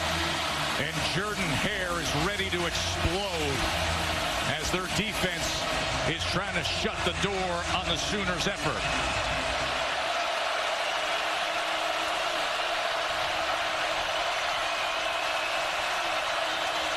Michael Hawkins, the true freshman. He's got nowhere to go. It was to Marcus Riddick, the true freshman linebacker, with the stop. Fourth down. A huge stand there by Auburn after after the pass interference call gave Oklahoma perfect field position with the opportunity to punch it in. They hold strong inside the 5. Zach Schmidt, who had been the starter the last few years, on for the field goal attempt. And look at the coverage. Once again, just nobody, nowhere for Michael Hawkins Jr. to go with the football. Tyler Keltner was the starting kicker. He's out. So Schmidt with experience with the attempts. And with that, he gets 3 more for the Sooners. And we've got a 14-10 game. And that Auburn red zone defense, we told you, among the very best in the country. They win the first battle of the game head-to-head with the Sooners. That big 3rd down stop. Closing minutes here of the 3rd quarter. It's a beautiful Saturday afternoon of pressure-packed SEC ball. Doesn't it feel right? Hey, 7:30 tonight on ABC. Number 2 Georgia, number 4 Alabama. Oh, the tailgate is looking good in Tuscaloosa. I mean, but let me tell you something. Nothing like Chef David Bancroft's Aussie Wagyu tartare last night at Acre here in Auburn. Here is Cobb on the return. And Cobb keeps his footing. And is taken out of bounds, and we may have a face mask at the end of this play. It looked like it was pretty clear that they got the face mask of Jeremiah Cobb.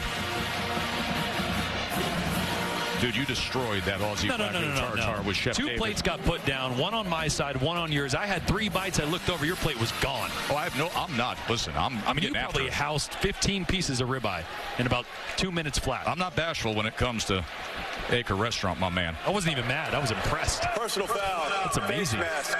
Kicking team. 15-yard penalty.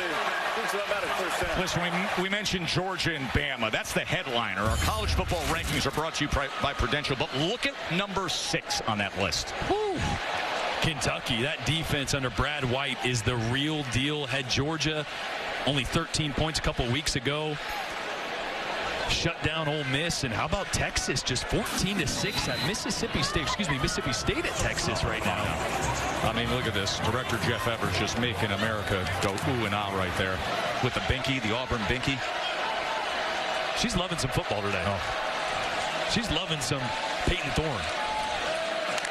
First down. Here is Thorne. Gets it quickly to Simmons. Simmons can turn it on. Remember, he had the 48-yard touchdown earlier today. Eli Bowen, the true freshman, with the tackle. I think here with 2 minutes left in the 3rd quarter, 4-point lead, we're going to start to understand just how much Hugh Freeze trusts his quarterback right now. Quarterback that threw 4 interceptions against Cal, 3 of them in the second half. Right now, Auburn can move the football. If they stay clean, don't turn it over, got a good chance of closing this one out in the 4th quarter, but it's all on Peyton Thorne. 2nd and 6. Thorne, play action. Going to take a shot downfield. And jumping up and getting it is Cam Coleman. Just out-muscling, out-hustling.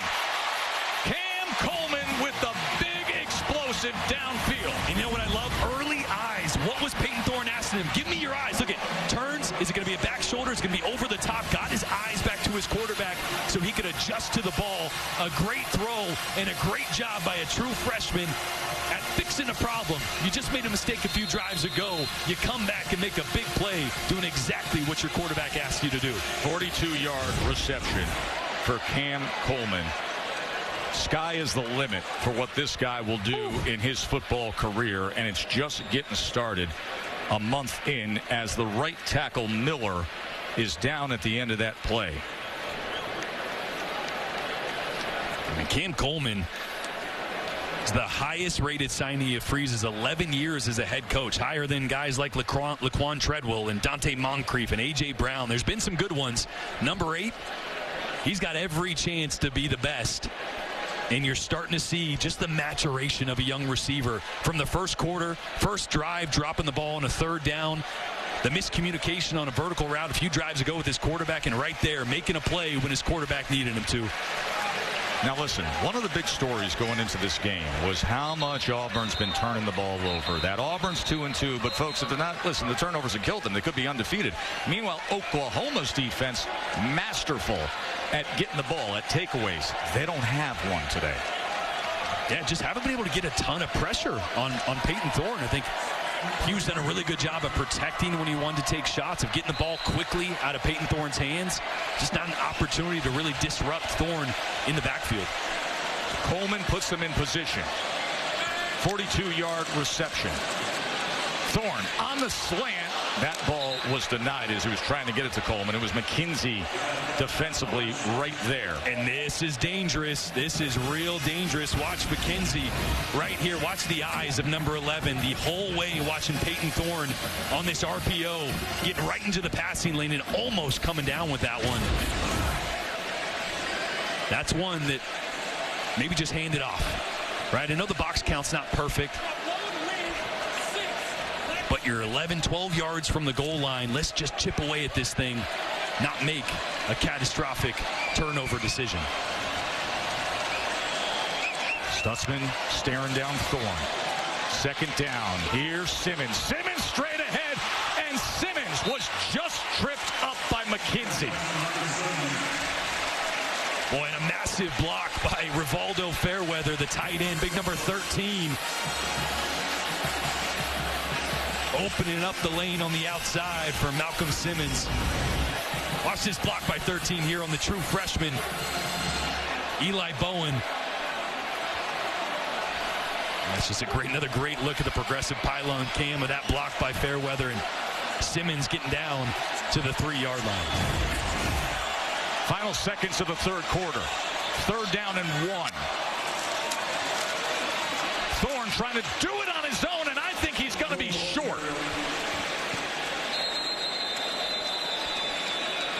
And that mark looks like he's about the length of the football short as Omasigo and McKenzie combining on the tackle. And we're going to have drama with 4s up in the air. That's the end of the third quarter. It's a 4th and inches. The SEC on ABC, presented by Burger King, returns after this message and a word from our ABC stations. 4th and inches, what will you decide to do? The book says go for it. Didn't like it. We're going for it. Thank you. Best of luck. Boy, and watch right here, Peyton Thorne in his center. Connor Lew just practicing a quarterback sneak right there. Let's see if that's what they do. Remember, Sam Jackson was the short yardage quarterback when they went for it on 4th down inside the 5 and failed earlier today. Let's see if that's what they do to start the fourth quarter. 4th and 1. Do they get the push? There it is. That's what they practice, and that's what they got. So the fourth quarter opens up with Auburn. And you see Joanna and Jeff Thorne saying, yeah, that's a 1st and goal.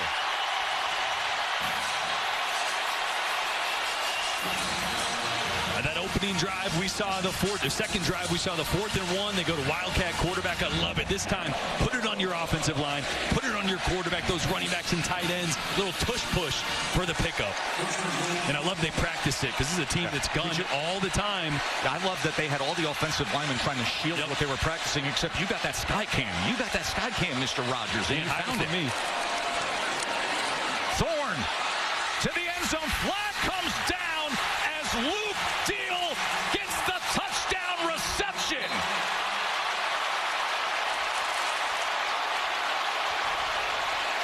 Jeff and Joanna saying, attaboy, Peyton. Pass interference, defense number 2. Billy Bowman was draped all over Deal there, and a great throw by Peyton Thorne. Look at all the linebackers. Danny Stutzman sucking up, and a great job putting that where only Deal could get it. With one of the best safeties in the entire country, Billy Bowman draped all over him. The catch looks good. And a massive 4th down conversion and touchdown answer from this Auburn offense and Peyton Thorne.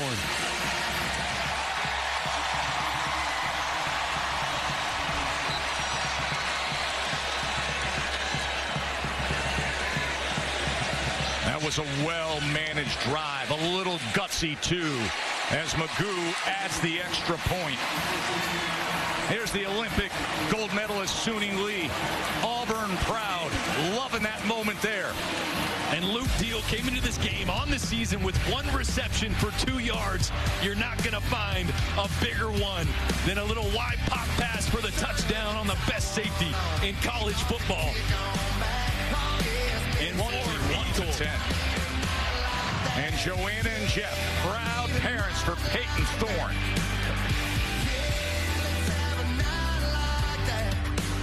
If you hear a Jordan-Hare Stadium, where Auburn came into this game with 14 turnovers, it was killing them. That's why they had the 2-2 record. Today, not a single turnover, and they're in control against Oklahoma here in the 4th quarter. Let's say hello to Kevin Nagandi in the studio. What's up, my man? Let's take a look at this. Number 4, Alabama set the host. Number 2, Georgia tonight. The fans, even though we're about 90 minutes away from kickoff, filling it up. Ready to go. The Tide come in as a 1-point underdog at home for the first time since 2007. That was Nick Saban's first season in Tuscaloosa. Back to you.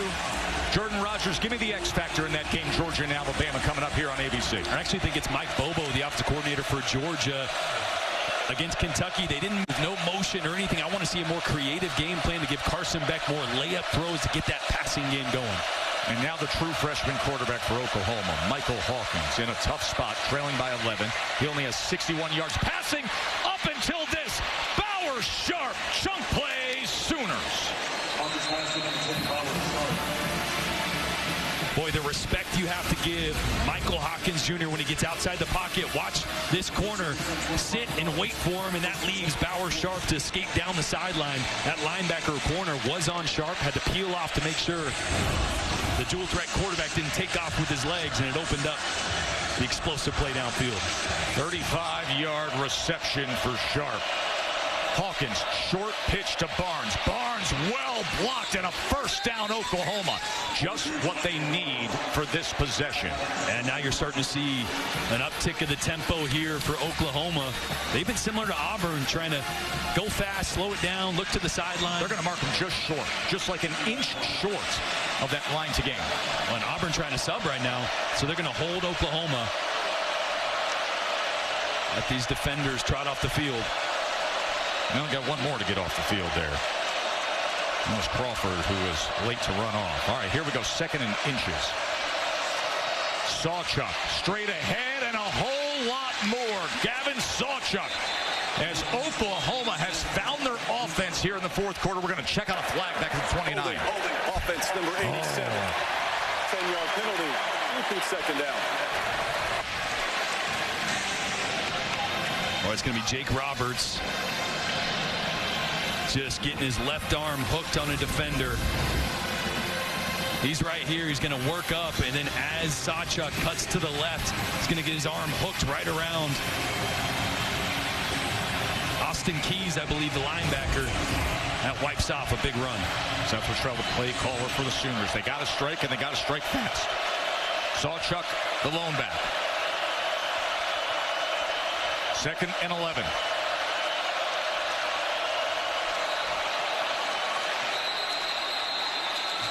Flag came in pre-snap. Prior to the snap, false start, offense number 86. 5-yard penalty, remains 2nd down. All of a sudden, they're going in the wrong direction. That's McIntyre, the backup tight end. Yeah, the tight end that had to change numbers because of Jacoby Johnson, the cornerback, coming over to wide receiver, like Katie mentioned earlier. Just getting a little too antsy on that play. And boy, after 2 big positive plays, now headed in the wrong direction twice in a row. 9th penalty on Oklahoma for 74 yards. As a young quarterback here, you're not going to get all 16 back here on 2nd down. Just get something positive.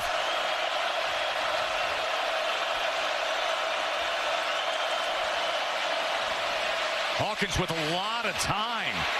Has to make a decision and then backs all the way up and throws it away. It was Keldrick Falk who was getting to him. Boy, I sound like a broken record, but the coverage on the back end by the secondary for DJ Durkin.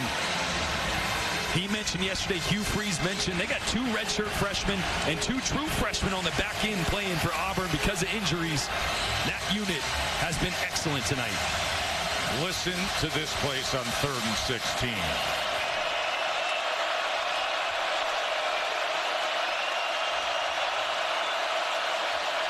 They're going to go quick to Hester, and Hester won't find much on what was 3rd and 16 as Riddick, who's been very active today with another tackle. And Oklahoma's going to roll the dice here. Look, they're getting a ton of man coverage. At some point, they're going to have to take a shot downfield. Get a 50-50 situation. Give your guy a chance to make plays or make a play downfield here on 4th and 10. And I'll remind everybody of one of the big stories coming into this game, and that is all the injuries that Oklahoma has suffered at receiver. They don't have the weaponry they want to have on the outside. 4th down and 10. True freshman Michael Hawkins on 4th and 10.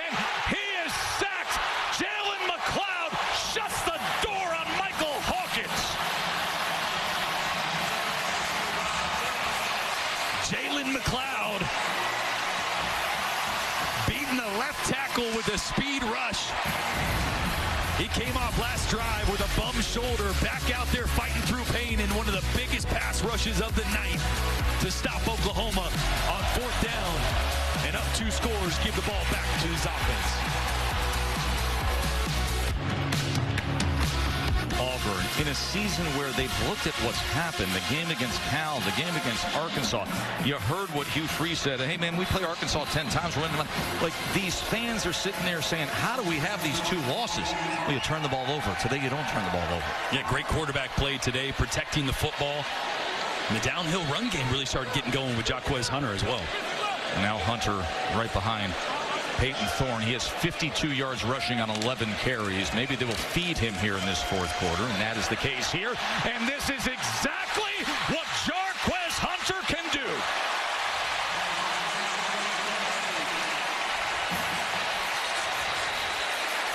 Boy, just a great job. Perry Lewis, Jeremiah Wright blowing the way for Jarquez Hunter, and Eli Bowen making the tackle at the end there, coming up a little lane.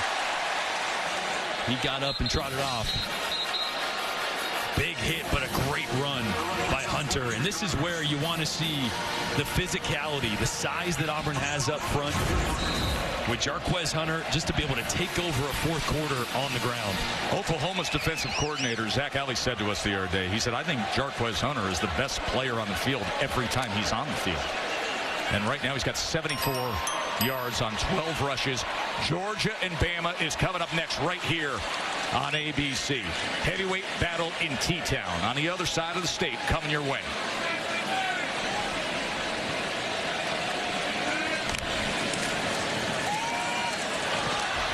That ball was thrown behind the intended target, Robert Lewis, as Billy Bowman was trying to break on it. So this is one of those decisions. There's going to be 7 guys in the box. This is the right job by Peyton Thorne. 1, 2, 3, 4, 5, 6, 7. So pull it on the RPO, but watch the outside guy here. Maybe don't throw the inside slant. Hit Cam Coleman at the top there. The right pull, but the wrong throw, and a really dangerous throw into traffic with Billy Bowman right there. Boy, you see Cam Coleman just sitting out there with all that space around him.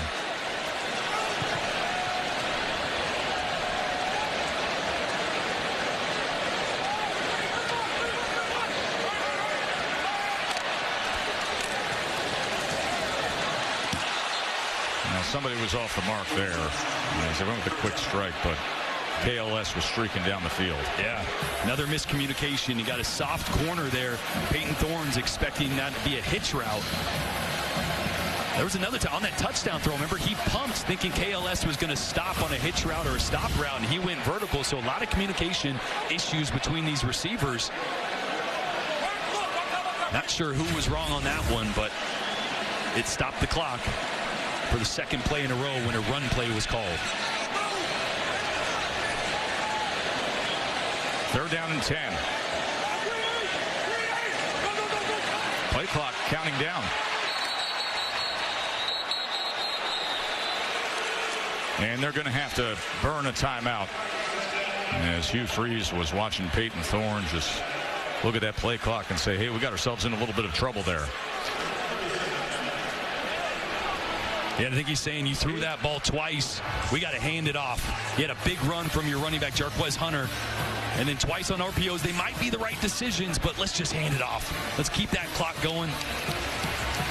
Get some positive yardage. Instead, 2 incompletions stop the clock, and a miscommunication there as they tried to adjust the play with the play clock ticking down.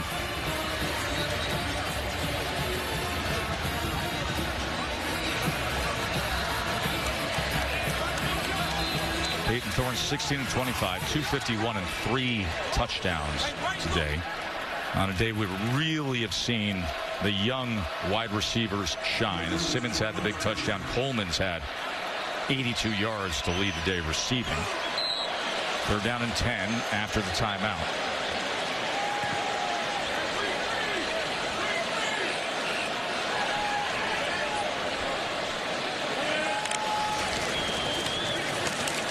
Hunter just gets back to the line of scrimmage. And a good play on the backside there by Kip Lewis. That's one where after a couple incompletions, you maybe would have wanted to block that up or throw it there with that many guys in the box and bring in backside pressure, but just hand it off. Let this clock start to tick away here in the fourth quarter. See if you can't make a field goal. Remember, Alex McPherson, who would be the normal starting place kicker, he's missed the entire season, didn't miss a field goal or PAT all last year. So Towns Magoo, the true freshman, with a 51-yard attempt. And that had no chance whatsoever, so it remains an 11-point margin. And it is now time for the Aflac trivia question. We've got the true freshman out there today for Oklahoma, Michael Hawkins Jr. And we ask, before what happened today with Michael Hawkins Jr. starting here on the road at Auburn, who's the only other Oklahoma true freshman quarterback to make a start on the road? Their first start on the road, it should be. Who's the only other Oklahoma quarterback as a true freshman to make their first start in a road game? They've had some of the all-time greats. Caleb Williams came in the Red River and started next week, but I think that was at home. He was a freshman in 2021. But let's answer it here. This is a good one, right? Because you got to go all the way back to 1984, and it's an all-time legend in football. The last true freshman to make his first start on the road, a true road game for Oklahoma's Troy Aikman. That was a loss at Kansas.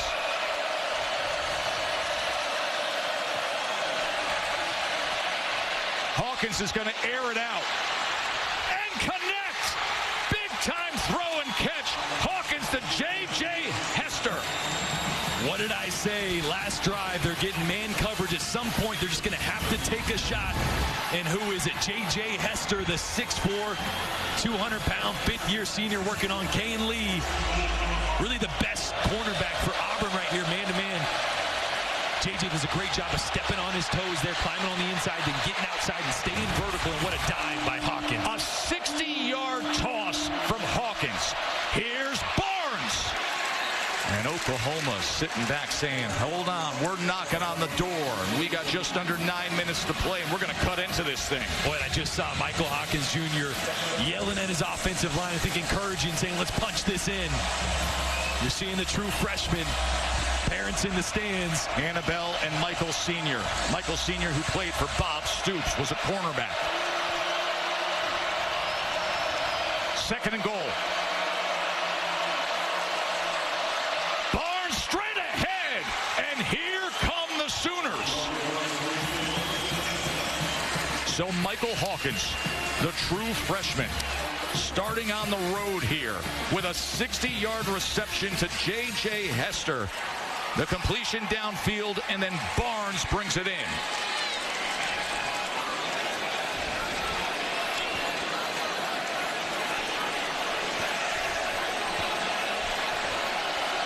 Go for Dos brought to you by Dos Equis, as Oklahoma is going for two to try to make this just a field goal game.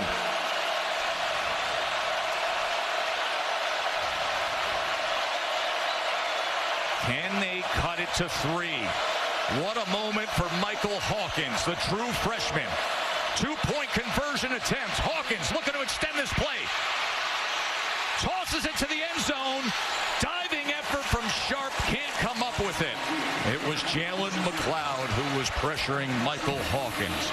But all of a sudden, you look up at that scoreboard, and what felt like the kind of game that Auburn was taking in for a nice soft landing. A 60-yard pass to Hester. And the Sooners are right back in it. Get your lemonade, look at the live oak trees, and take in all the pageantry and history of a football weekend here at Auburn. 21-16 after Oklahoma just found something offensively. What's going on, Kevin? Yeah, we got live look in here. Carson Beck getting ready for Alabama. You know, Book, Georgia's the only team with no turnovers this season so far. No doubt about it. In the game last year against Alabama, Alabama did not blitz Carson Beck one time. Will that change tonight, Kev? Can't wait to find out. Number 2, Georgia getting ready for the road game against number 4, Alabama. That's coming your way prime time on ABC, Tess. I cannot wait for that, Kevin and Boog. Carson Beck with 7 touchdown passes on the year. Be interesting to see the kind of role that Jalen Milroe plays for Alabama. Do they commit to allow the quarterback run game? And we saw the deep ball come back against Wisconsin. Ryan Williams, the young 17-year-old talent at receiver, had a huge day. Expect him to make a few plays tonight as well. Between Ryan Williams and Bama and then Cam Coleman here at Auburn. I mean, you got 2 of the next great all-time receiver stars just blossoming here in this state. But this Georgia-Bama thing, it defines so much in our sport. And I love now that we have the 12-team playoff. This is going to be a heavyweight matchup tonight, but it doesn't knock either team out of their playoff aspirations. No, but it's nice to be the 1 seed. I'll take a bye. Yeah. No doubt. Remember, only the conference champions can get that first round bye. There will only be one SEC team sitting there 1 through 4. 2nd and 11. Thorne steps up, avoids the pressure, tucks and runs, and makes the most of it before he's taken down by Kip Lewis. Yeah, and Peyton Thorne's got to keep making decisions like that. He's going to get himself into trouble if he decides to force one into tight coverage. Oklahoma was great on the back end there. So just cut your losses, scramble, try to make a play with your legs. He's been perfect protecting the football tonight. Only a couple throws that he would want back. He's got to continue to be clean here on 3rd and 6. They're 3 of 10 on 3rd down today. How about this? Huddling, wait until 12 seconds left on the play clock. Getting every second of this clock here to tick down in the 4th quarter. 3rd down and 6. Quickly gets it out of the backfield and for a first down as it's Jarquez Hunter who's just sprinting out of that backfield and gets 7 yards on what was 3rd and 6. That great play design there. Trace Ford, the defensive end's got to peel off on Hunter. A little bit of a pick play by Keandre Lambert-Smith there as well. Just a great call by Hugh Freeze. And a big call. You felt like they needed some momentum there after how the last drive ended.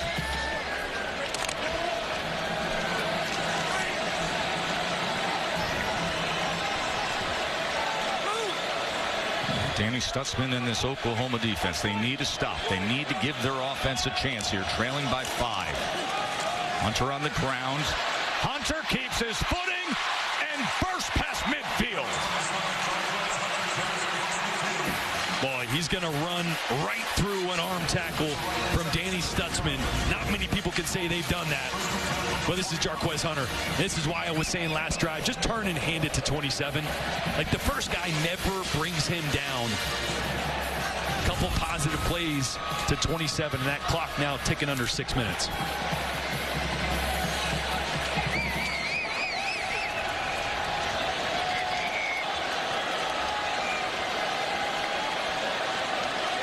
Using every precious second that the Sooners need and desire. Snapping at 1. And Thorne goes ahead.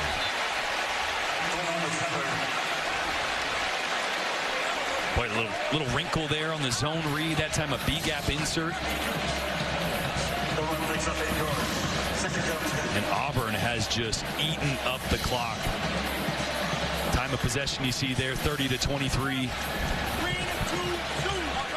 Two guys that are at the top of their professions on their respective sides of the football in a battle here in the fourth quarter.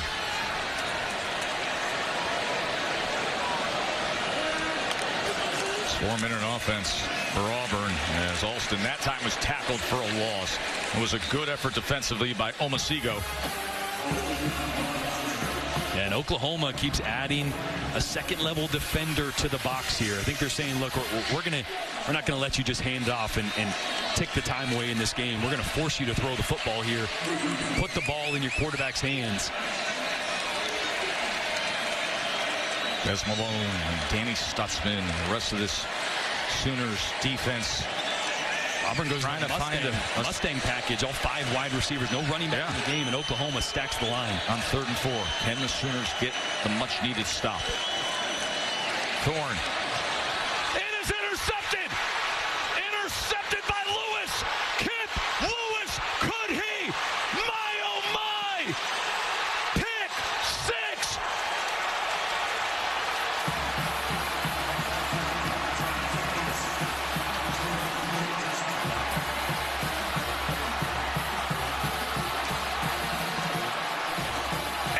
Just like that.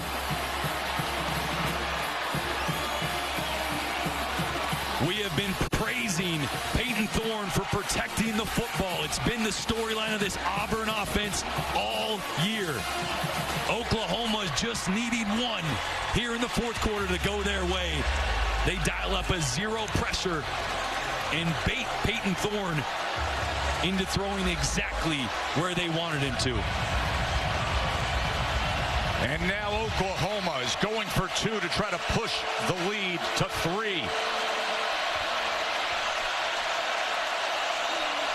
Michael Hawkins back to pass.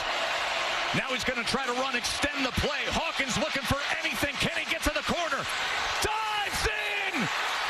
2-point conversion. What seemed hopeless just moments ago, all of a sudden is an Oklahoma field goal lead. Boomer Sooner here on the Plains.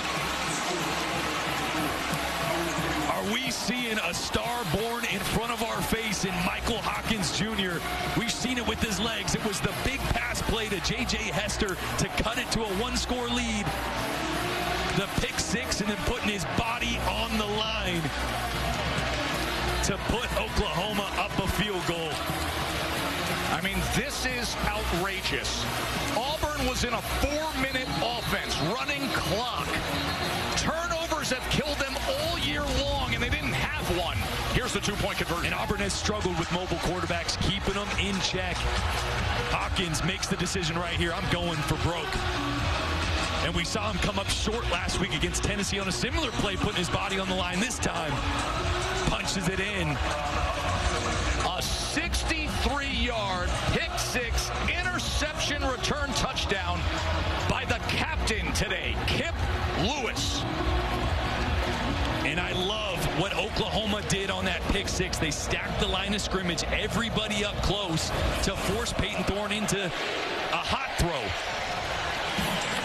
Little did he know that was exactly what they wanted. Here it is right here. All these guys stacked at the line of scrimmage, but watch Kip Lewis is going to bluff and then drop right back into that slant window. Baited him into a quick throw. Anytime you stack the line like that, you know the quarterback's going to try to get rid of it quickly, probably to the middle of the field because there's no safety, so you drop a linebacker right into that window. But, man, it's still not easy to make that catch and take it back for 6. That was a hell of a play. We're prepping for this game. Brent Venables described Kip Lewis as a ball magnet. Yep. The magnet got it, and then he became a rocket. 63 yards later, Oklahoma now has the lead.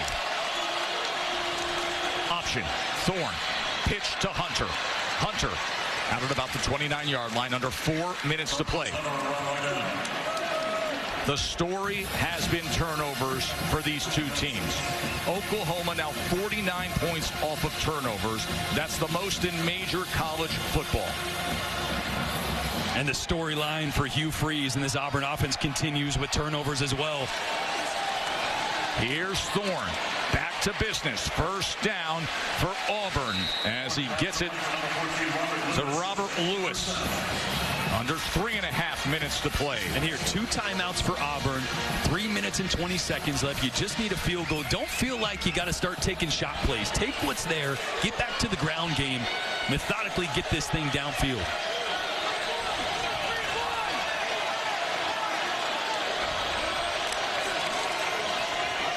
Yeah, keep it on the ground with Hunter. They have 2 timeouts remaining as we come up on 3 minutes to play. Just suddenly, it was 21-10 Auburn. And then the young Michael Hawkins hits a 60-yard completion downfield. Cuts it to 5, and then the pick 6. There's the lead. And now Thorne looking for anything, and he gets corralled by Danny Stutzman. Thorne took a huge hit there, right in the hip. You can see him wincing in pain. He's been putting his body on the line today as well. Danny Stutzman, neck roll and everything, coming downhill, laying the hammer. Remember, they got a true freshman kicker in Towns Magoo, who missed from 27 yards and 51 yards today. Alex McPherson, who should be the starting kicker, has been out the whole year, out with an illness. Here's 3rd down and 4, and he's sacked. He is sacked by R. Mason Thomas. R. Mason Thomas working on Percy Lewis, the big left tackle, and he's just going to beat the 6'7", 355-pound left tackle with speed on the outside. Right here, just right around the corner. Getting on Peyton Thorne on 3rd down, and Oklahoma with a huge stop. 2-minute timeout. It's arrived.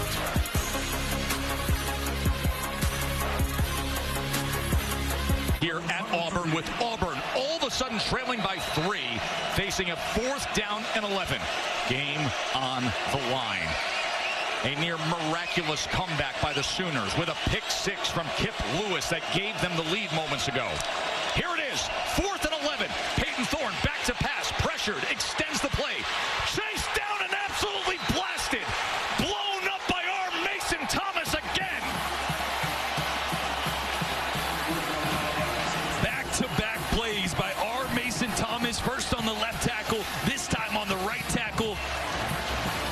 The speed never gave Peyton Thorne a chance. Watch him work off the edge here on the right. Thorne barely gets a chance to get his eyes downfield before he's trying to dodge the tackle. And the coverage on the back end, great, because Auburn held 2 extra guys in, so only 3 receivers in routes there, so everybody double covered. And R. Mason Thomas with 2 of the biggest plays of the night, back-to-back, to close this one out, possibly. Earlier in this 4th quarter, yeah, that sums it up. We get your pain. Earlier in this 4th quarter, Auburn led 21-10. The Oklahoma offense was struggling. A true freshman quarterback making his first start on the road, as this is him, Michael Hawkins here, decides to air it out and hits a 60-yard completion downfield to J.J. Hisser. This is the moment right here, Jordan. And just the 3rd pass that traveled further than 15 yards all year for Oklahoma. That one on the money. And then it was the Oklahoma defense, like they have done all year. Kip Lewis dropping right underneath that slant route by Peyton Thorne and taking it back to the house. And this game turned on a dime. Coming up on a minute to play. And then we're getting you to that heavyweight clash in Tuscaloosa as the flags come down. As Chris Fowler and Kirk Herbstreit and Laura Rutledge and Holly Rowe will have coverage. Snap, 15 of the offense was not set. It's a 5-yard penalty for a false start. be second down. The clock will start on the snap. That broadcast crew will have coverage of Georgia at Alabama. I mean, are you kidding me with this day of SEC football on ABC? It's been unbelievable. How good has this been? Ole Miss gets upset by Kentucky. We got a thriller right here. Oklahoma somehow, with all the injuries, are going to move to 4-1, possibly here with an upset. Maybe an upset, but a big win on the road. Your first SEC game on the road. And then tonight, Georgia and Alabama coming up in moments from the other side of the state. Here's Barnes.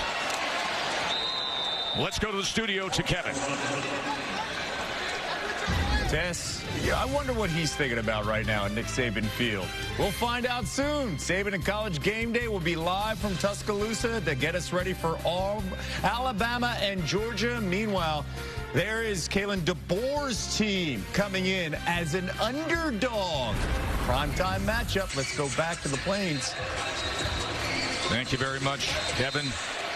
That is going to be something. There is Kip Lewis, who had the pick six that he returned 63 yards. Man, oh man, Peyton Thorne. I mean, all week long, all they did was concentrate on ball security, on not throwing interceptions. That's what killed Auburn in the weeks leading up to this. They only have one turnover today, and it's that one. And it cost the game. It really did. The decision-making that led to that, then the turnover.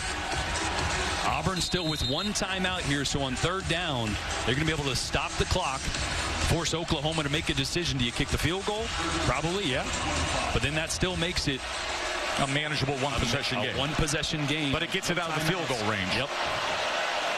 So here is that 3rd and 11. As a young quarterback, you can't take a sack here. Absolutely not. Got to play it safe. Ball security, and think about the field goal range as well. Remember, the communication cuts off at 15, so he waits, and then under 15 on that play clock, he looks over to the sideline. They run option. Hawkins keeps it himself, and Hawkins gets it down to the 22-yard line. And timeout, of course, will be used by Auburn. And a great decision there by Seth Littrell. The box was stacked. You had man-to-man coverage, but you had to force Auburn to use a timeout there. You know, it's just hard to believe. And this is such a fickle game and a heartbreaking game, because you can sit here and you can seemingly do everything you want to do right, and that was the case with the quarterback play, with what Hugh Freeze was talking about all week long, and it just takes one moment, Jordan. We're getting ready just to sing the praises for 4 quarters of Peyton Thorne, right? The turnover-prone offense that protected the football all game, and then concentration and decision-making lapsed in the 4th quarter, and like they do and like they have all year, Oklahoma capitalized. This super talented Oklahoma defense that has gotten the ball from everybody has scored points off their takeaways. When they needed it, they got it. And now Zach Schmidt is on for the field goal attempt to try to make it a 6-point lead. 39 yards for Schmidt. They're going to fake it or try to draw them.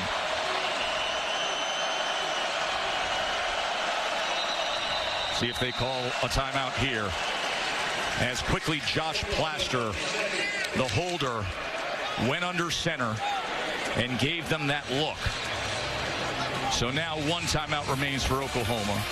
Auburn, of course, they've exhausted all their timeouts. And it wasn't just the interception, it was the decision-making before that. That's an RPO that he decides to pull, nearly an interception, and again, just hand it off. I know it's not perfect, but you stop the clock, another no positive gain, and then a 3rd down, clock's ticking down, and Hugh Freeze scores 21-10 at this point. Livid, yes, 21-10. Hugh Freeze was livid with the decision-making of his quarterback, and that was right after Jarquez Hunter had just ran through an arm tackle for a big gain.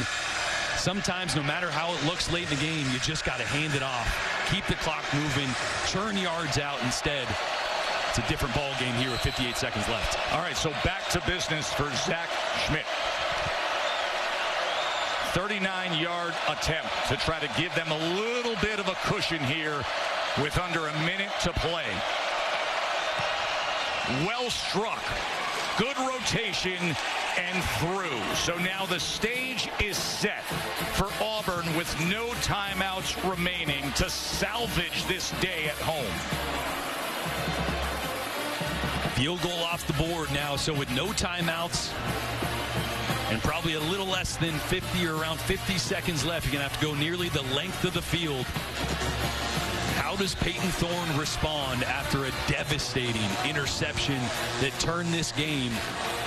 They do have big, talented wide receivers, and they're going to need a couple chunk plays to get themselves in a situation to take a few shots in the end zone with little to no time left in this game.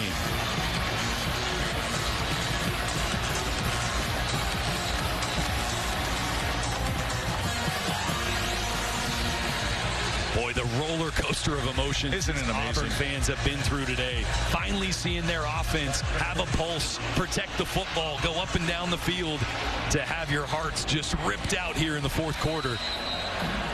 That sunburn won't be the only thing that's hurting tonight. That's a good point, my man. That's a good point. Got a football that was thrown from the stands. An audition?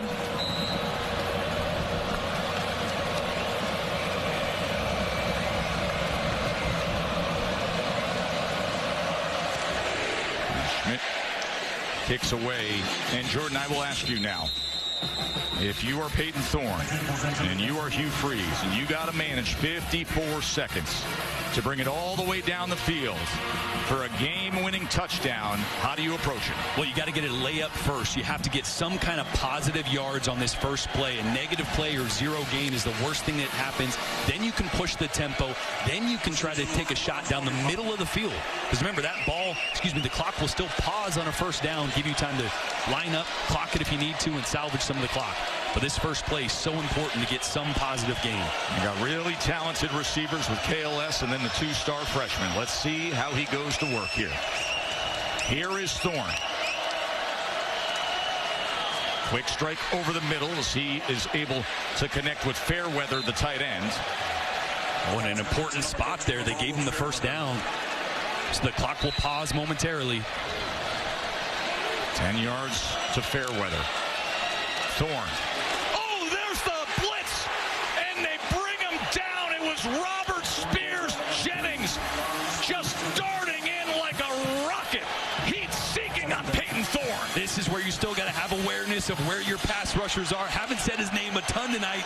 Robert Spears Jennings blows up Peyton Thorne. Look at the time it cost them. They get it complete as he goes to Fairweather, but precious seconds counting down. Auburn's last hopes here. An 18-yard completion.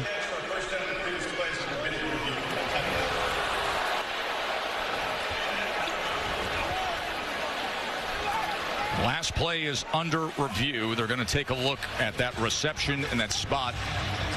What a huge benefit to Auburn. Get a chance here to huddle up, talk about your next play.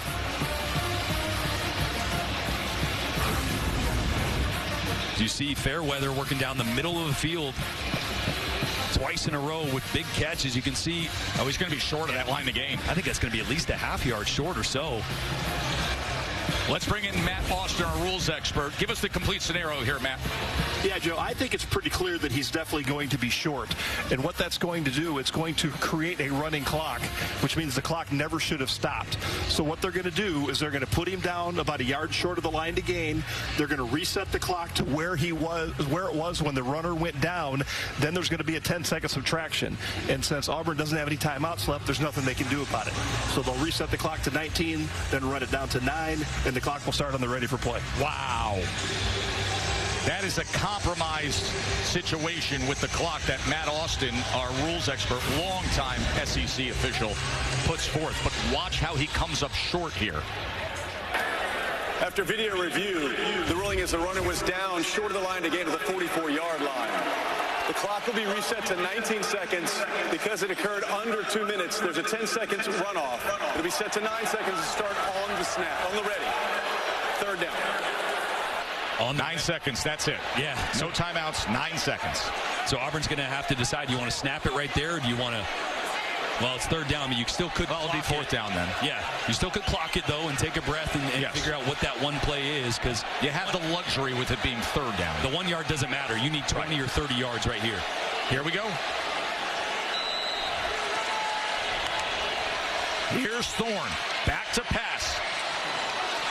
Incomplete. 4 ticks of desperation remain. And if that would have been complete, that might have been game over. So it's a good thing that was incomplete there. And now Auburn and Peyton Thorne will see how far he can throw it. And if you look at the defensive backfield for Oklahoma, they are taking 3 defensive backs and lining them up across the goal line. And Thorne has the arm here. I watched him in practice on Thursday reach the end zone from the other side of the 50. Here's your ball game, America. Thorne's going to crank it up. It is caught at about the 13, and that will end the game. As that young man has a breakout moment, a true freshman starting on the road at Auburn, Michael Hawkins, a defense that came up big at the right moment with a pick 6 by Kip Lewis, and an Auburn 21-10 fourth quarter lead vanishes. It is Boomer Sooner for an SEC road win.